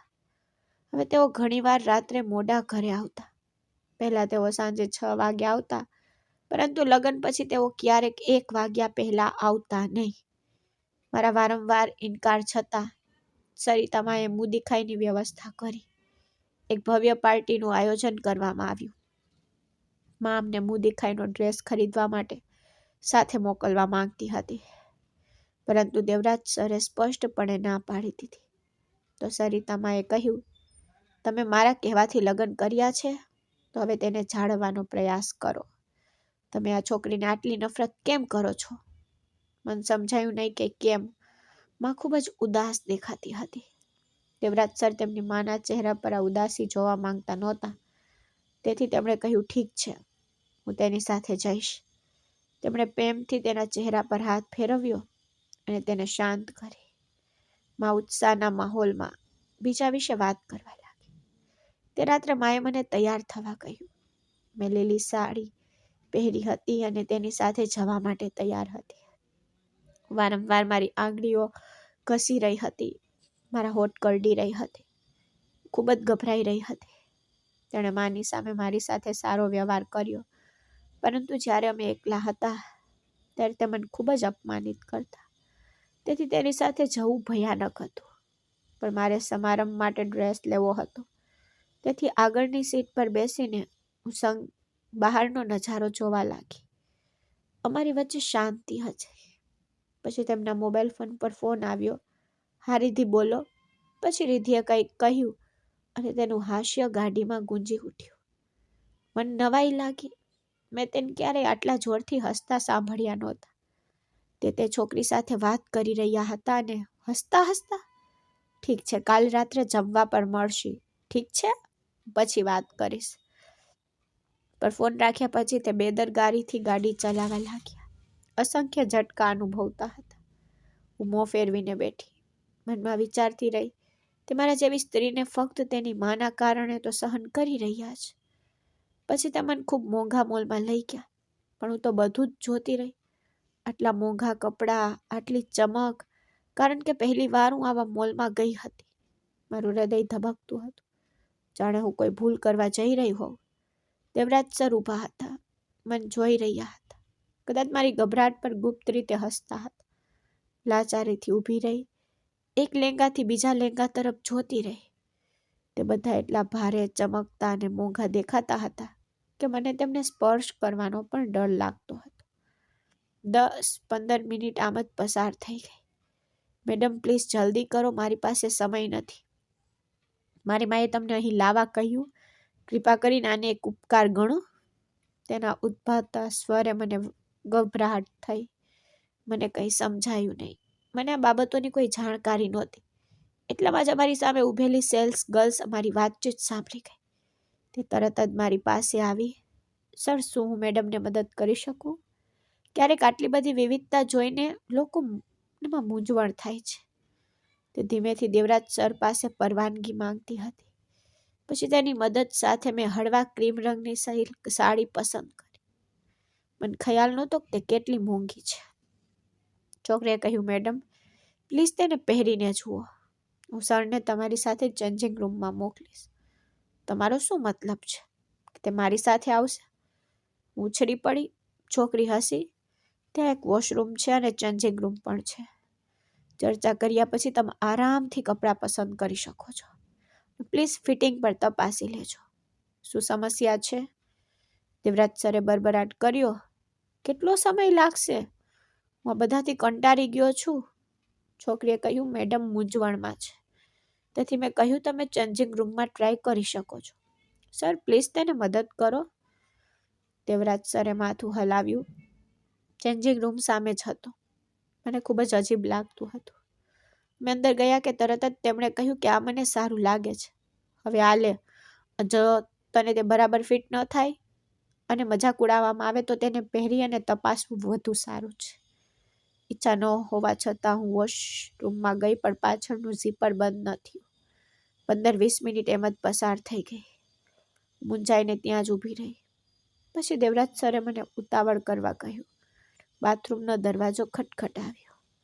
દરવાજો ખુલ્લો હતો અને હું ફરીથી ઝીપ બંધ કરવાનો પ્રયાસ કરી રહી હતી. પણ તેમણે એક પણ શબ્દ બોલ્યા વગર તેને બંધ કરી દીધું. ડ્રેસ મને એવો ફિટ બેઠો કે જાણે મારા માટે જ બનાવવામાં આવ્યો હોય. દેવરાજ સર પાછા ફર્યા. એક ક્ષણ માટે તેમનું હૃદય ધબક્યું. મારા વાળ બધા જ અસ્ત વ્યસ્ત થઈ ગયા હતા, કારણ કે તે પહેરતી વખતે ગૂંચવાઈ ગયા હતા. મૂંઝવણમાં અને ગભરાઈ ગઈ હતી. જંગલમાં ખોવાયેલી રાજકુમારી જેવી દેખાતી હતી. મારો ચહેરો લાલ થઈ ગયો હતો. મારી આંખો શરમથી નીચે આવી ગઈ હતી. ત્યાં એક અરીસો છે, જાઓ અને એક નજર નાખો, તેમણે શાંતિથી કહ્યું અને દૂર ફર્યા. મેં ઝડપથી કપડાં બદલ્યા અને બહાર આવી. પછી મેં કહ્યું, મને લાગે છે કે આ સારું છે. શું તમને રંગ ગમે છે? મેં નિર્દોષતાથી પૂછ્યું. જાણે અમારી વચ્ચે બધું સામાન્ય હતું. તેણે મારી અવગણના કરી અને કહ્યું, તે તારે પહેરવાનું છે, મને નહીં. તેથી તને ગમવું જોઈએ. મને કોઈ ફરક નથી પડતો. તું ગમે તે પહેર. તેને કડકાઈથી કહ્યું અને મારું હૃદય મારી મુઠ્ઠીમાં ચોંટી ગયું. આ વ્યક્તિ કેટલો હઠીલો અને ઉદાસીન છે. તે રાત્રે તે રૂમમાં આવ્યો. હું મારા હાથ અને પગમાં મહેંદી લગાવીને કાર્પેટ પર બેઠી હતી. મહેંદીની તીવ્ર સુગંધ રૂમમાં ફેલાઈ ગઈ. તેને જોઈને મેં માથું નમાવ્યું. સરિતામાએ ઘરે એક મહેંદી કલાકારને બોલાવી હતી. કલાકારે હસીને કહ્યું કે મેં તમારી હથેળીની વચ્ચે એક ગોળ જગ્યા છોડી દીધી છે. શું અહીં તમારા પતિનું નામ લખું? તે જાણતી હતી કે હું શહેરના એક પ્રખ્યાત ઉદ્યોગપતિ દેવરાજ વર્માની પત્ની છું. તેને મારી હથેળી પર દેવરાજનું નામ લખ્યું. મારું હૃદય ધબકતું હતું. મને ખબર નથી કે હું કેટલા સમયથી તેની સાથે પ્રેમ થવાથી મારી જાતને રોકી શકી નહોતી. રિસેપ્શનનો દિવસ આવ્યો. હવે મેકઅપ કલાકારે મારી સુંદરતામાં વધારો કરી દીધો. મને અરીસામાં મારી જાતને જોઈને આશ્ચર્ય થયું. હું આછા ક્રીમ રંગની સિલ્ક સાડીમાં કેટલી અલગ દેખાતી હતી. થોડી વાર પછી ગાડી આવી. હું મારા રિસેપ્શન પર ગભરાઈને બેઠી. પણ જ્યારે દેવરાજ સરે મને પહેલી વાર જોઈ, ત્યારે તે ચોંકી ગયા. એક ક્ષણ માટે તે દૂર જોવાનું ભૂલી ગયા. મમ્મી જુઓ, દુલ્હન કેટલી સુંદર લાગે છે. પાછળથી એક બાળકનો અવાજ આવ્યો અને તેને મારી સામે જોયું. તેના ચહેરા પર તેની મૂંઝવણ સ્પષ્ટ દેખાઈ રહી હતી. માની વ્હીલચેર પાછળ ઊભી હતી. તેની સામે જોઈ રહી હતી. માં મારો બધા સાથે પરિચય કરાવી રહી હતી. થોડી વાર પછી હું સ્ટેજ પર એકલી બેઠી. પછી માએ દેવરાજ સરને મારી પાસે મોકલ્યા. શરીરમાંથી નીકળતી સુગંધ તેમને મંત્રમુગ્ન કરી રહી હતી. મને આજે આટલી ગંભીરતા અને ગુસ્સો ગમતો નથી યાર. જુઓ, તમારી પત્ની કેટલી સુંદર છે. એક છોકરીના અવાજથી મને આશ્ચર્ય થયું. દેવરાજ સર તેના પર હસ્યા. તે રીધિ ગિરધર હતી. શું તમે મને તમારી પત્ની સાથે પરિચય કરાવશો નહીં? તેણીએ સ્મિત સાથે પૂછ્યું. દેવરાજ સર સ્મિત સાથે કહ્યું, હા કેમ નહીં, મીરા તેને મળો. તે મારી બિઝનેસ પાર્ટનર છે, રીધિ ગિરધરજી. મેં આગળ વધીને તેમનું સ્વાગત કર્યું. પછી તેમણે મને બીજા લોકો સાથે પરિચય કરાવવાનું ચાલુ રાખ્યું. રિસેપ્શનમાં ખૂબ ભીડ હતી. બધા સંબંધીઓ હતા. મું દેખાઈ સમારંભ પૂરો થયો ત્યારે રાતના 3 વાગ્યા હતા. હું થાકી ગઈ હતી. મેં આજે બરાબર ખાધું પણ નહોતું. સરિતામાએ દેવરાજ સરને એક મખમલનું બોક્સ આપ્યું અને કહ્યું, આલે અને મીરાને મું દેખાઈની ભેટ આપ. ગમે તેમ, એવું લાગે છે કે આજે જ તમારા લગ્ન થયા છે. જુઓ મારી વહુ કેટલી સુંદર લાગે છે. તે ખૂબ જ ખુશ થઈ ગઈ. પણ દેવરાજ સર ગુસ્સે થઈ. આ શું હરકતો છે મમ્મી? હું તેને કોઈ ભેટ નહીં આપું. પણ સરિતામાએ ગુસ્સાથી તેની સામે જોયું. તેથી તેણે બોક્સ ખિસ્સામાં મૂકવાની ફરજ પડી. માએ મને પણ આદેશ આપ્યો કે દેવરાજ રૂમમાં ન આવે ત્યાં સુધી કપડાં ન બદલ. પણ મને દુલ્હનના પોશાકમાં તેની રૂમમાં રાહ જોવાનું ખૂબ જ અજીબ લાગતું હતું. કારણ કે તે મારી તરફ જોતા પણ નહોતા. અને આજે હું એવી રાહ જોઈ રહી હતી કે જાણે બધું બદલાઈ જશે. મારા હૃદયમાં એક વિચિત્ર ઉથલ પાથલ હતી. કપડાં બદલાવા ઉઠી ત્યારે દરવાજો ખુલ્યો. દેવરાજ સર રૂમમાં આવ્યા. પણ ખબર નથી મને અચાનક શું થયું. મને તેની ઊંડી કાળી આંખોમાં ખોવાઈ જવાનું મન થયું. હું તેની નિર્દોષતાને પ્રેમથી એવી રીતે ઘેરી લેવા માંગતી કે તે વિચારી કે સમજી ન શકે. મારું હૃદય મને વારંવાર તેની નજીક જવા માટે લલચાવી રહ્યું હતું. કદાચ તેની આંખોમાં એટલી શક્તિ છે કે હું મારા કપડાં બદલવા જતી હતી પણ અચાનક હું અટકી ગઈ. અમારી નજરો મળી. એક ક્ષણ માટે ઓરડો થીજી ગયો હોય તેવું લાગ્યું. દેવરાજ સર પોતાના કાન ઘસી રહ્યા હતા. કદાચ રિસેપ્શનનો થાક અને મોડી રાતની પાર્ટીની અસર થઈ હશે. ખચકાટ સાથે નજીક ગઈ. શું તમે બરાબર છો? માથામાં દુખાવો છે? મેં આંગળીઓ ઘસતા પૂછ્યું. ના, હું ઠીક છું. તે નરમ થાકેલા સ્વરમાં બોલ્યા. સોફા પર લપસી પડ્યા અને તેની ટાઈ ઢીલી ગઈ. પછી હું અટકી અને મારી બંગડીઓ કાઢવા લાગી. તેનું નામ મારી હથેળીની વચ્ચે મહેંદીથી શણગારેલું સ્પષ્ટ દેખાતું હતું. અચાનક તે સોફા પરથી ઊભા થયા અને મારી પાસે આવી. કેમ તારી સુંદરતાનો જાદુ ચલાવી રહી છો? શું તું જાણે છે કે મારી હાલત શું છે? તેને મારો ચહેરો તેની તરફ ફેરવ્યો અને હું શરમાઈ ગઈ. મેં શું કર્યું? મેં તો સાચી નિર્દોષતાથી કહ્યું પણ તે પોતાના હોશ ગુમાવી ચૂક્યા હતા. મારા હૃદયના ધબકારા એક થઈ ગયા. એવું લાગ્યું કે અમે એક અલગ જ દુનિયામાં છીએ, જ્યાં ફક્ત અમે બે જ છીએ. તેની નિકટતાની હૂંફ, શરીરની કોમળતા બધું જ પહેલીવાર ખૂબ જ નજીક લાગ્યું. પણ પછી અચાનક તે ભાનમાં આવ્યા. હું તો કપડાં બદલીને સૂઈ ગઈ હતી અને તે તો હજુ પણ સોફા પર બેઠા હતા. મતલબ આ બધું એક સ્વપ્ન હતું. તેની લાગણીઓ તેના પર હાવી થઈ રહી હતી. અસત્ય હતું પણ તે શું વિચારી રહ્યા હતા? તેનું હૃદય તેને મારી તરફ ખેંચી રહ્યું હતું. પરંતુ તેના આત્મસન્માનનો પથ્થર હજુ પણ તૂટવાનો ઇનકાર કરતો હતો. સવારે જ્યારે મેં મારી આંખો ખોલી ત્યારે તે લાલ મખમલનો ડબ્બો ડ્રેસિંગ ટેબલ પર હતો. અંદર ચમકતી સુંદર સોનાની બંગડીઓ હતી. મારી આંખો ભરાઈ ગઈ. રિસેપ્શનમાં તેને એક વાર પણ મારી પ્રશંસા કરી નહોતી. મારી પ્રશંસા કરવાનું તો ભૂલી જાઓ. તેને મારી તરફ જોયું પણ નહોતું. બધાએ મારી સુંદરતાના વખાણ કર્યા. પરંતુ જે લોકોને મને સૌથી વધુ જરૂર હતી તે ચૂપ રહ્યા. મેં મારી જાત સાથે તર્ક કરવાનો પ્રયાસ કર્યો. જ્યારે તેમણે મને સ્પષ્ટ કહ્યું કે તેઓ મને તેમના જીવનમાં ક્યારેય સહન નહીં કરે, હું તો ઉદાસ થઈ ગઈ. આ વિચારમાં ખોવાઈ ગઈ. મને ખબર નથી કે દેવરાજ સરને શું થયું હશે. તેઓ વધુ ને વધુ ચીડચીડા થઈ ગયા હતા. તેઓ નોકરો પર ગુસ્સો કરતા, ઘરે આવતા મા સાથે બિનજરૂરી દલીલો, અને હું ડરથી તેમને મળતી પણ નહીં. પણ તે આંતરિક તોફાન સામે ઝઝૂમી રહી હતી.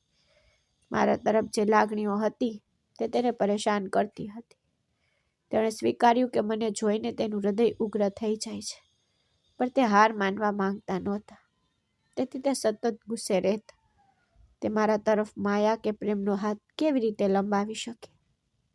ના, એવું ન થઈ શકે. તેને મારી સામે ક્યારેય નબળા ન બનવાનો સંકલ્પ કર્યો હતો. પણ મારી માસુમિયત અને સુંદરતાએ તેને ઘાયલ કર્યા. દરરોજ તૈયાર થઈ જતી, ફક્ત મા સરિતાને ખુશ કરવા માટે. પણ રાત્રે દેવરાજ સરના આવતાની સાથે જ હું બધું ઉતારી નાખતી. પણ મને ખબર હતી કે આ મારી બંગડીઓનો અવાજ તેમને હેરાન કરે છે. પણ હું મા સામે ઢોંગ કરતી કે અમારું જીવન બધું બરાબર છે, પણ વાસ્તવમાં કંઈ સારું નહોતું. તે દિવસે તે બિઝનેસ ડિનર માટે તૈયાર થઈ રહ્યા હતા. તે તેના સૂટમાં ખૂબ જ આકર્ષક દેખાતા હતા. તેને જોઈને સરિતામાએ કહ્યું, મીરાને પણ સાથે લઈ જા, તું તેને ક્યારેય ક્યાંય લઈ જતો નથી. મેં તારી મરજીથી તેની સાથે લગ્ન કર્યા છે, આટલું ઘણું છે, વધુ અપેક્ષા ન રાખો. તેને મારી સામે થોડી નજર નાખી અને માથું હલાવ્યું અને ચાલ્યા ગયા. મને એક વિચિત્ર શરમનો અનુભવ થયો. સરિતા માને પણ ખરાબ લાગ્યું. માં પ્લીઝ તેને આવું ન કહો ને, તે મને હંમેશા તો તેની સાથે લઈ જઈ શકતા નથી અને મને તેની સાથે જવામાં પણ અજીબ લાગે છે. મેં મૂડ હળવો કરવાનો પ્રયાસ કર્યો. મા સાથે આટલી અભદ્ર વાત કરવા બદલ મને તેના પર ગુસ્સો પણ આવ્યો. તે રાત્રે 1 વાગ્યે પાછા ફર્યા, પરંતુ હું હજુ પણ જાગી રહી હતી. સરિતામાનું ગયા દિવસે ચેકઅપ હતું. તેને ડૉક્ટર પાસે જવાનું હતું, તેથી હું તેની રાહ જોઈ રહી હતી. મન જાગતી જોઈને તે પાછા ફર્યા, પરંતુ આજે તેનો મૂડ સારો હતો.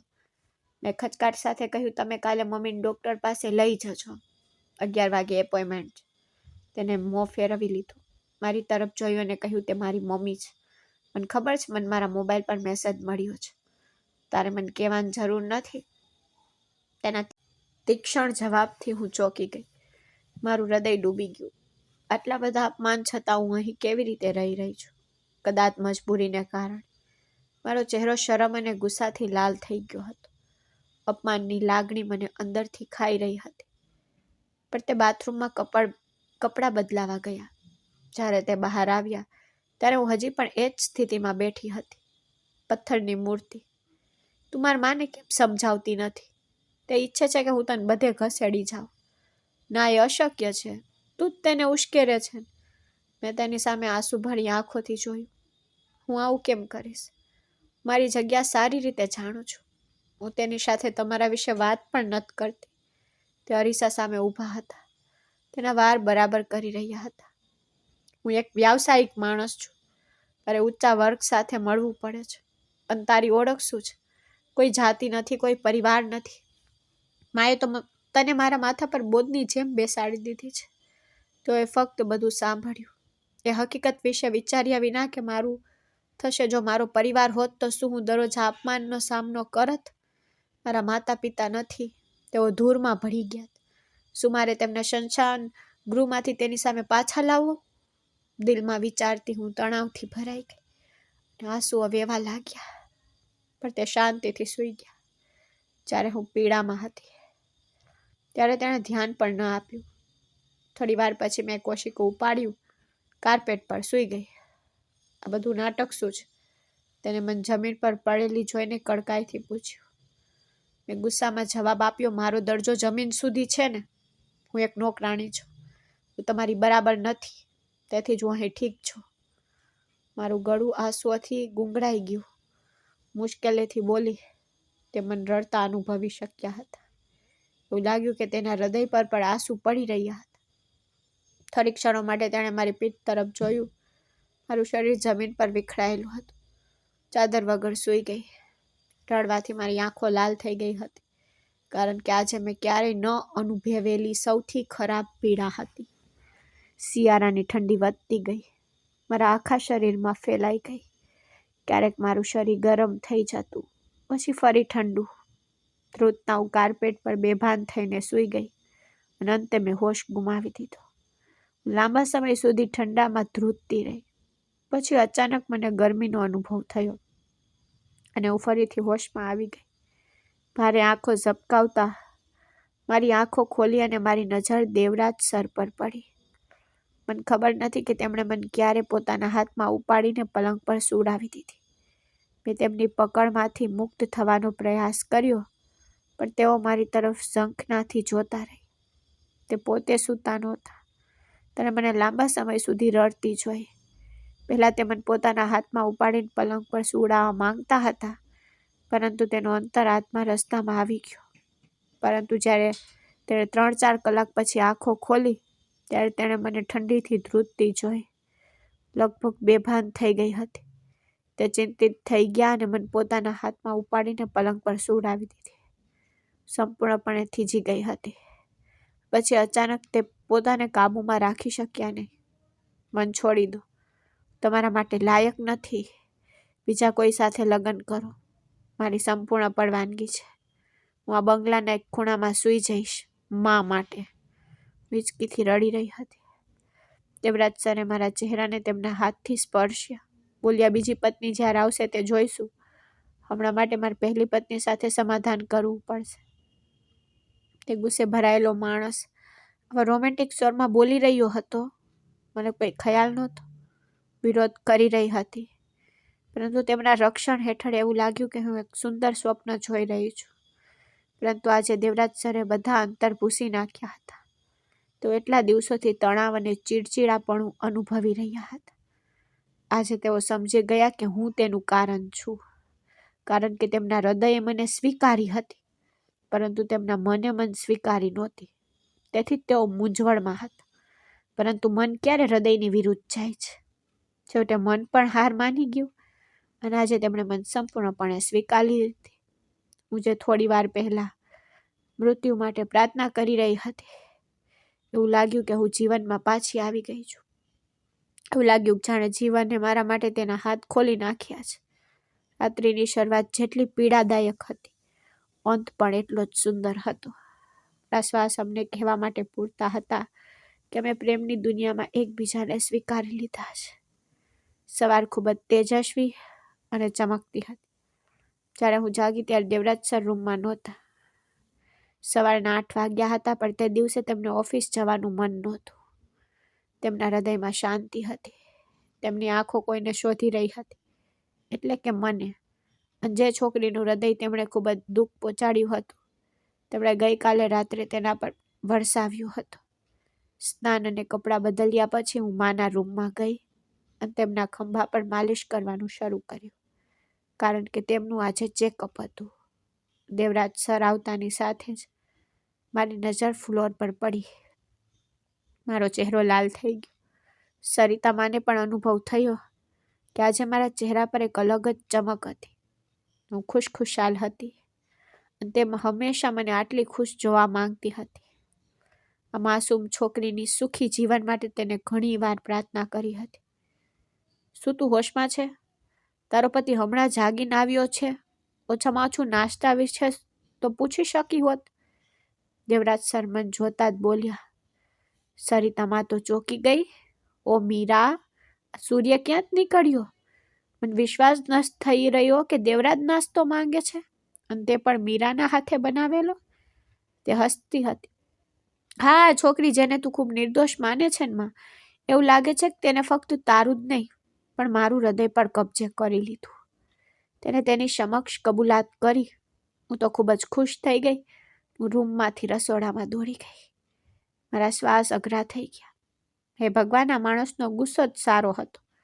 તે મારા પર એટલો પ્રેમ વરસાવશે કે હું ભીંજાઈ જઈશ. મને કોઈ ખ્યાલ નહોતો.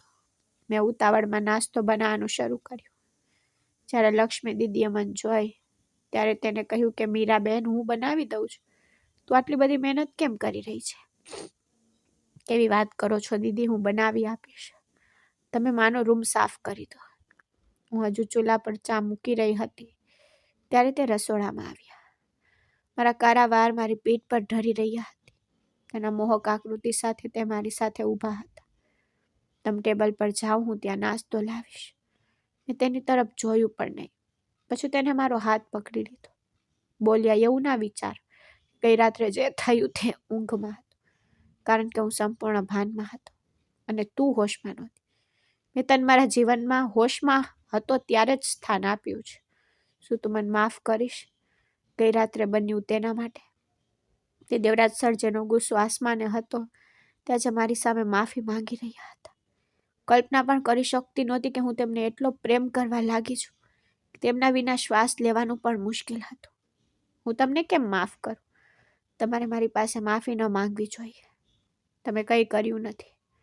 મેં નિર્દોષતાથી જવાબ આપ્યો. બાય ધ વે, તારું પૂરું નામ શું છે?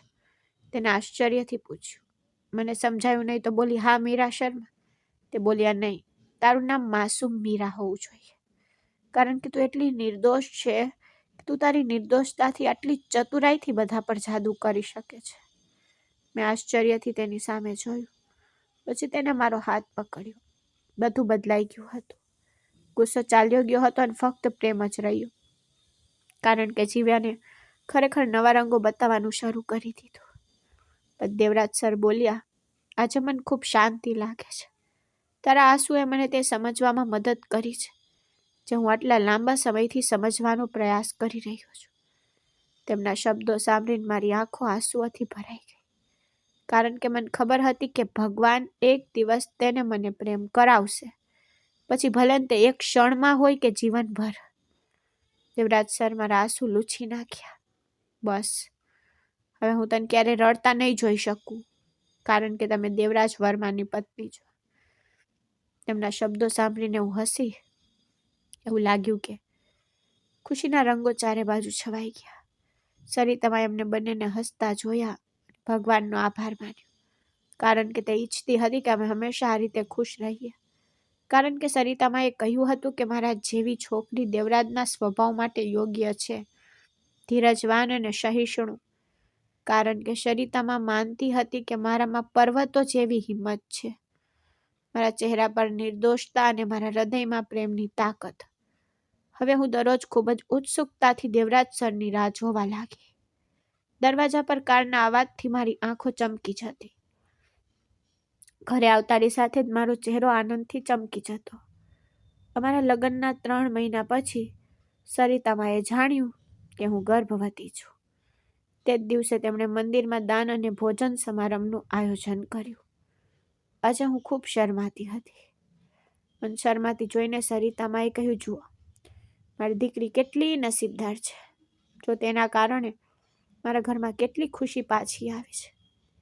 બાય ધ વે, થોડા દિવસ પહેલા ડૉક્ટર સરિતામાને આશા આપી કે તે ફરીથી પોતાના પગ પર ઊભી થઈ શકે છે. લાવણ્ય વારંવાર દુબઈથી ફોન કરી રહી હતી. તેથી મેં ત્યાંના ડૉક્ટર સાથે વાત કરી અને તેમને અહીંના ડૉક્ટર સાથે વાત કરવા કહ્યું. અને જેમ તેઓ કહે છે કે દુનિયા આશા પર આધારિત છે, તો કોણ જાણે કદાચ માં ફરીથી ચાલવાનું શરૂ કરે. રાતે દેવરાજ સર મને કહે છે, વાહ ભાઈ વાહ, બધું મારી મહેનતનું પરિણામ, અને નસીબદાર તું. તે માનું હૃદય સંપૂર્ણપણે જીતી લીધું છે. સાંભળીને મેં હસીને કહ્યું, ના, એ મારી ભૂલ નથી. તમે પોતાને 30 માન ખાન માનો છો. તમે આટલો ગુસ્સો કેમ કરતા હતા? મેં ધીમેથી કહ્યું. હું તેને જોઈ રહી હતી. હું પહેલા કરતો હતો, પણ હવે તું મારું દિલ બની ગઈ છે. તેથી મેં મારો ગુસ્સો છોડી દીધો છે, રાની સાહિબા. તે તોફાની રીતે બોલતા હતા.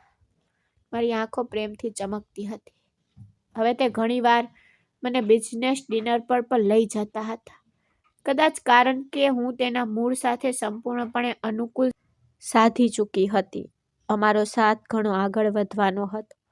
3 વર્ષ પછી મારી 2 વર્ષની દીકરી નંદિની લોનમાં દોડી રહી હતી. હું તેનો પીછો કરી રહી હતી ત્યારે જ મેં કારનો અવાજ સાંભળ્યો. મુખ્ય દરવાજો ખુલ્યો, જેનો અર્થ એ કે દેવરાજ આવી ગયા. પપ્પા આવી ગયા, પપ્પા આવી ગયા. નંદિની ખુશીથી ચીસો પાડી અને હું તેને ગળે લગાવવા માટે કૂદી પડી. હું ઈચ્છતી હોવા છતાં પણ તેને રોકી શકી નહીં. તેના પપ્પાના આવતાની સાથે જ તે આ રીતે પાગલ થઈ જતી. દેવરાજે તેને પોતાના હાથે ઘેરી લીધી. તે પોતાની દીકરીને પોતાના જીવ કરતાં પણ વધુ પ્રેમ કરતા હતા. અમારી એક જ દીકરી હતી, નંદિની. સરિતામાં હવે દુબઈમાં લાવણ્યા સાથે રહેતી હતી, કારણ કે તેની સારવાર ચાલી રહી હતી. ફિઝિયોથેરાપીને કારણે તે ઘણી હદ સુધી ચાલી શકતી હતી. તેને ફક્ત થોડા સહારાની જરૂર હતી, પણ તે તેની પૌત્રી સાથે દરરોજ વિડીયો કોલ કર્યા વિના રહી શકતી નહોતી. શું તમે આજે દાદી સાથે વાત કરી? દેવરાજે પૂછ્યું. હા પપ્પા, નન્નીએ કહ્યું. દાદીએ કહ્યું કે તેઓ સાંજે ફરી વાત કરશે. પણ આ મમ્મી મને મોબાઈલ પણ વાપરવા દેતી નથી. તે મારા વિશે ફરિયાદ કરતી હતી. મેં તેની સામે જોયું અને બોલી, તારે હંમેશા તારા મોબાઈલ પર જ કાર્ટૂન જોવું હોય છે, અને પપ્પા તારા માટે આટલું મોટું LED લાવ્યા હતા, સાચું ને? મેં તેના કાન ખેંચવાનું શરૂ કર્યું અને તે હસતી હતી. હવે બીજી વાર ગર્ભવતી હતી. એક્શન માટે નંદિનીની પાછળ દોડીને હું થાકી ગઈ હતી. દેવરાજે ચિંતાથી મારી સામે જોયું. તને સારું તો છે ને? આટલો બધો પરસેવો કેમ આવે છે? કંઈ નહીં, મેં કહ્યું. આ તમારી પ્રિય દીકરી આખો દિવસ તેની સંભાળ રાખવામાં વિતાવું છું, તેથી હું આ સ્થિતિમાં છું. તેને કહ્યું, વધુ કામ કરવું સારું નથી. હું નંદની માટે બીજી નોકરાણીની વ્યવસ્થા કરી દઉં. તેને તરત જ નંબર ડાયલ કરવાનું શરૂ કર્યું. તો મેં મારું માથું પકડી રાખ્યું. તમને શું થયું છે? ડૉક્ટરે કહ્યું કે ચાલવામાં કોઈ વાંધો નથી. મારી પાસે હજુ 6 મહિના બાકી છે. પણ તેને માથું હલાવ્યું. ના, કોઈ વાંધો નહીં. હું કોઈ જોખમ લેવા માંગતો નથી. તે હવે મારી ખૂબ કાળજી રાખતા હતા. તે નાની નાની બાબતો પર ગુસ્સે થઈ જતા. મેં તેને પ્રેમથી જોયું અને ચા બનાવવા રસોડામાં ગઈ. તેની પાછળ તે નંદનીની નિર્દોષ વાતોનો આનંદ માણી રહ્યા હતા. રસોડાની બારી પાસે ઊભી રહીને હું મારા જીવનસાથીને જોઈ રહી હતી. હવે જીવન પૂર્ણ લાગ્યું. એવા દિવસો હતા જ્યારે જીવન એક એવો વળાંક લેતું કે હું મૃત્યુ માટે પ્રાર્થના કરતી, પણ ભગવાને મને ફરીથી જીવન આપ્યું. દેવરાજે તેના પ્રેમથી મારા વહેતા આંસુઓનું વળતર આપ્યું, પરંતુ આજ સુધી હું તે રાતની યાદમાંથી મારી જાતને મુક્ત કરી શકી નથી. જ્યારે તેને પ્રેમથી મારા આંસુ લૂછ્યા અને મને તેના મજબૂત હાથમાં પકડી રાખી, ત્યારે મને એવું લાગ્યું કે હું તેની સાથે સંબંધમાં છું અને આ સંબંધને એક નામ મળ્યું, નંદની, અમારા જીવનનો પાયો. સરિતા માટેનો મારો પ્રેમ એકદમ સાચો હતો અને તેણી મને તેના હૃદયના ઊંડાણથી પ્રેમ કરતી. કદાચ આ ભગવાનને ગમ્યું, તેથી જ મને ખૂબ પ્રેમ અને ખૂબ ખુશી મળી.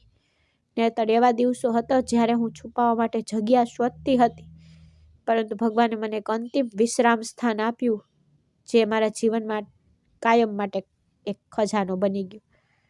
અને તે માસૂમ છોકરી જેની આંખોમાં ફક્ત ડર જ હતો કે જીવન કેવી રીતે વીતશે, તે નાની ઉંમરે ખૂબ મોટી થઈ ગઈ. પરંતુ જ્યારે પરીક્ષણો સમાપ્ત થાય છે અને આજે મારું જીવન ખરેખર સંપૂર્ણ લાગ્યું. તો મિત્રો, જો તમને અમારી વાર્તા ગમી હોય તો વિડીયોને લાઇક કરો અને ચેનલને સબસ્ક્રાઈબ કરો. નોટિફિકેશન બેલ જરૂરથી દબાવો જેથી તમને આગળની અપડેટ પહેલાં મળી રહે. ધન્યવાદ.